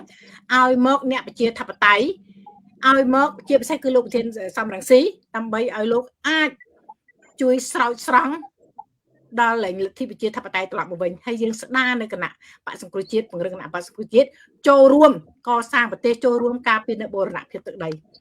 ส่งแต่ปันนึงส่งไอ้ลูกกำสักขาดอเลยกันนะปะสังครุจิตเตดำไหนเตแต่ตู้ใช้แต่ตู้เตี้ยส่งแต่ปันนึงเต็มที่ไอ้จ้ะให้จงกราวยังส่งเอาอยู่บ้องก็โดยจีโอเนี่ยป้อนนั่งโดยจีจงกราวจะบ้องโอนยังสำนวนพวกบอกยมเหมือนขบปีลาภูเตบาโลคนใต้เมียนสเตอรอมมวยชมมันทาดีเจเกิดทาเมกับเพี้ยระลึกมวยนักแต่เราไปจีจนจีพิเศษเมตภูก็ตีกันหลังหอยบานดอกแรงลูกกำสักขาแต่หอยโตมอากาศดอกแรงนั้นเมียนจีเพียบวิจเมียนหอยหนึ่งส้มอากาศดอกแรงนั้นเมียนจมเนี่ยจำลองแต่เราบันดาลบอกคณะปะสังคูเจียดได้โลกบานยอดดักทุกคนที่นี่เกี้ยหอยส้มเอาคณะปะสังคูเจียดยังรู้เรียนเมียนชีวิตลางเวงกรอยปีกาดอกแรงลูกกำตะกาออกคนจานนั้นการดีกว่าขอบคุณแบบเสยขอบคุณลูกปูสำหรับขยมวิ่งยมสมสนมโป้ถ้าบอสันเจอลูกคนไซน์บ้านดอลลาร์ก้าเอาลูกกำสักขาก็เลือกเลยโตอุทธรนะอันนี้อย่างไรตอนเลือกเลยโตได้เลือกโตมาแล้วไอ้ที่แต่อุทธรบอสันเจอลูกคนไซน์เรียนสักได้ไม่ตาโบจ้าเอาให้ลูกกำสักขาก็จัดเชียงลูกประเทียนสอบแรงซีก็จัดเชียงลูกคนไซน์ลูกไหนนั่นก็จัดเชียงได้เมื่อเราไปตั้งคุยยำตายมวยเคลียเมื่อประดองเมื่อเอาขมายจำนวนเราก็ยกกำรูละอได้ตามคลาเมื่อยังมาจังขมายได้ปวกขยมให้หนึ่งคนมาไหนได้ชลูเคลียต่อจำนวนดิยังมาจังดิ យើងចង់តែប្រកួតគ្នាតាមគោលនយោបាយដើម្បីបម្រើផលប្រយោជន៍ប្រជាពលរដ្ឋផលប្រយោជន៍ជាតិយើងចង់បានអញ្ចឹងយើងធ្វើនយោបាយបែបស្តង់ដារអន្តរជាតិមើលកុំធ្វើនយោបាយបែបកុម្មុយនីសបែបក្រុមគ្រួសារនិយមមើលណាហ៊ុនម៉ាណែតក៏បានទៅរៀននៅច្រើនហើយខ្ញុំបានមករៀននយោបាយនៅស្វីស7 8ឆ្នាំដែររៀននយោបាយនៅក្នុងប្រទេសកម្ពុជាជាមួយស្ថានទូតវាច្រើនដែរហើយយើងអាសាជួបគ្នាទៅយើងឆាចែកគ្នាទៅគាត់ថាយើងមិនបញ្ចេញមុខខ្ញុំសូមបញ្ជាក់ហើយក៏សូមសនំពរដល់លោកហ៊ុនសែនថាបើកលំហប្រជាធិបតេយ្យទៅលោកប្រធានសំស៊ីក៏ចាស់ហើយលោកហ៊ុនសែនឯងក៏ចាស់ហើយលោកកឹមសុខាក៏ចាស់ហើយទុកពេលវេលាចុងក្រោយនឹងញ៉ាំតែជាមួយគ្នាដើម្បីទុកផ្លូវឲ្យក្មេងៗចំនួនក្រោយនឹងឲ្យវាមើលមុខគ្នាចំតិចមើលកុំឲ្យវាគុំគ្នាដូចចង់សម្លាប់គ្នាអញ្ចឹងខ្មែរដូចគ្នាសោះណាធ្វើនយោបាយសម្បទាននយោបាយឲ្យគ្នាទៅវិញទៅមកទៅលោកហ៊ុនសែនខ្ញុំសូមអង្វរក្នុងនាមខ្ញុំជាអតីតក្មួយរបស់លោកហ៊ុនសែនសូមអង្វរប៉ុណ្ណឹងមើលប៉ុណ្ណឹងធ្វើបានទេជីវិតចុងក្រោយរបស់លោកហ៊ុនសែនដើម្បីឲ្យក្មេងៗជំនាន់ក្រោយគេគោរពគេឲ្យតម្លៃមើលកុំធ្វើជាមនុស្សដែលស្អុយបច្រាស់ខ្យល់លោកហ៊ុនសែនកុំធ្វើជាមនុស្សដែលចង្រៃបំផុតនៅកម្ពុជាណាលោកហ៊ុនសែនមើលឥឡូវកែអាពាក្យចង្រៃនឹងចេញមើលលោកហ៊ុនសែនធ្វើម្ដងបើកលំហប្រជាធិបតេយ្យម្ដងមើលឲ្យលោកសំរងស៊ីឲ្យក្រុមការងារលោកសំរងស៊ីឲ្យគណៈបក្សសង្គ្រោះជាតិរស់ឡើងវិញឲ្យលោកសំរងស៊ីចូលឲ្យលោកកឹមសុខាមានសិទ្ធិសេរីភាពប្រកួតប្រជែងនយោបាយឡើងវិញមើលឲ្យអ្នកប្រជាធិបតេយ្យទាំងអស់មានសិទ្ធិប្រកួតប្រជែងនយោបាយខាងភាគីលោកហ៊ុនសែនឯងលុយក៏មានអំណាចក៏មានប៉ូលីសក៏មានទាហានក៏មានស្អីក៏មានគ្រប់បែបយ៉ាងណាគាត់តែតោះតែគ្រប់គ្រងមច្ចរាជអត់បានតាបើគ្រប់គ្រងមច្ចរាជបានទៀតអស់ចាមហាលោតផ្លាស់បាត់ហើយលែងស្លាប់បាត់ហើយប៉ុណ្ណឹងហើយពួកយើងអ្នកប្រជាធិបតេយ្យនេះយើង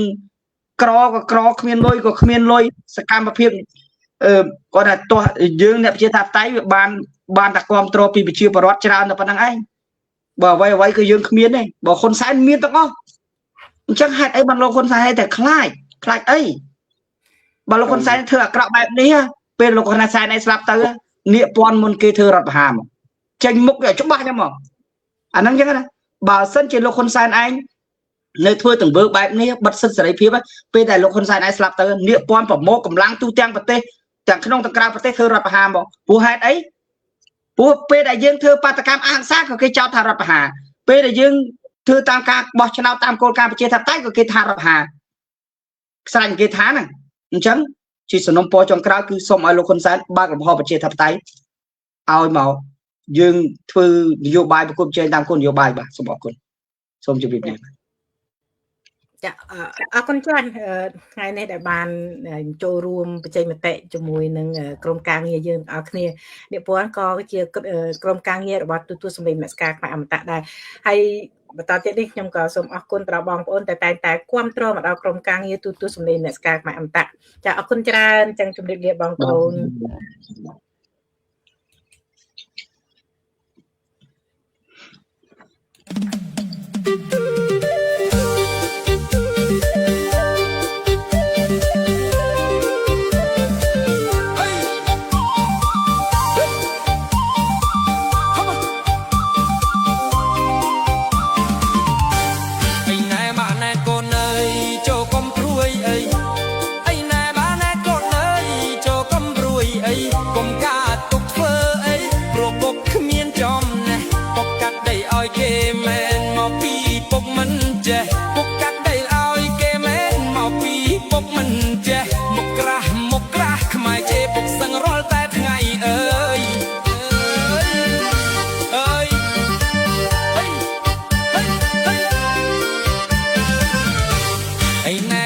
កូនច្បងកូន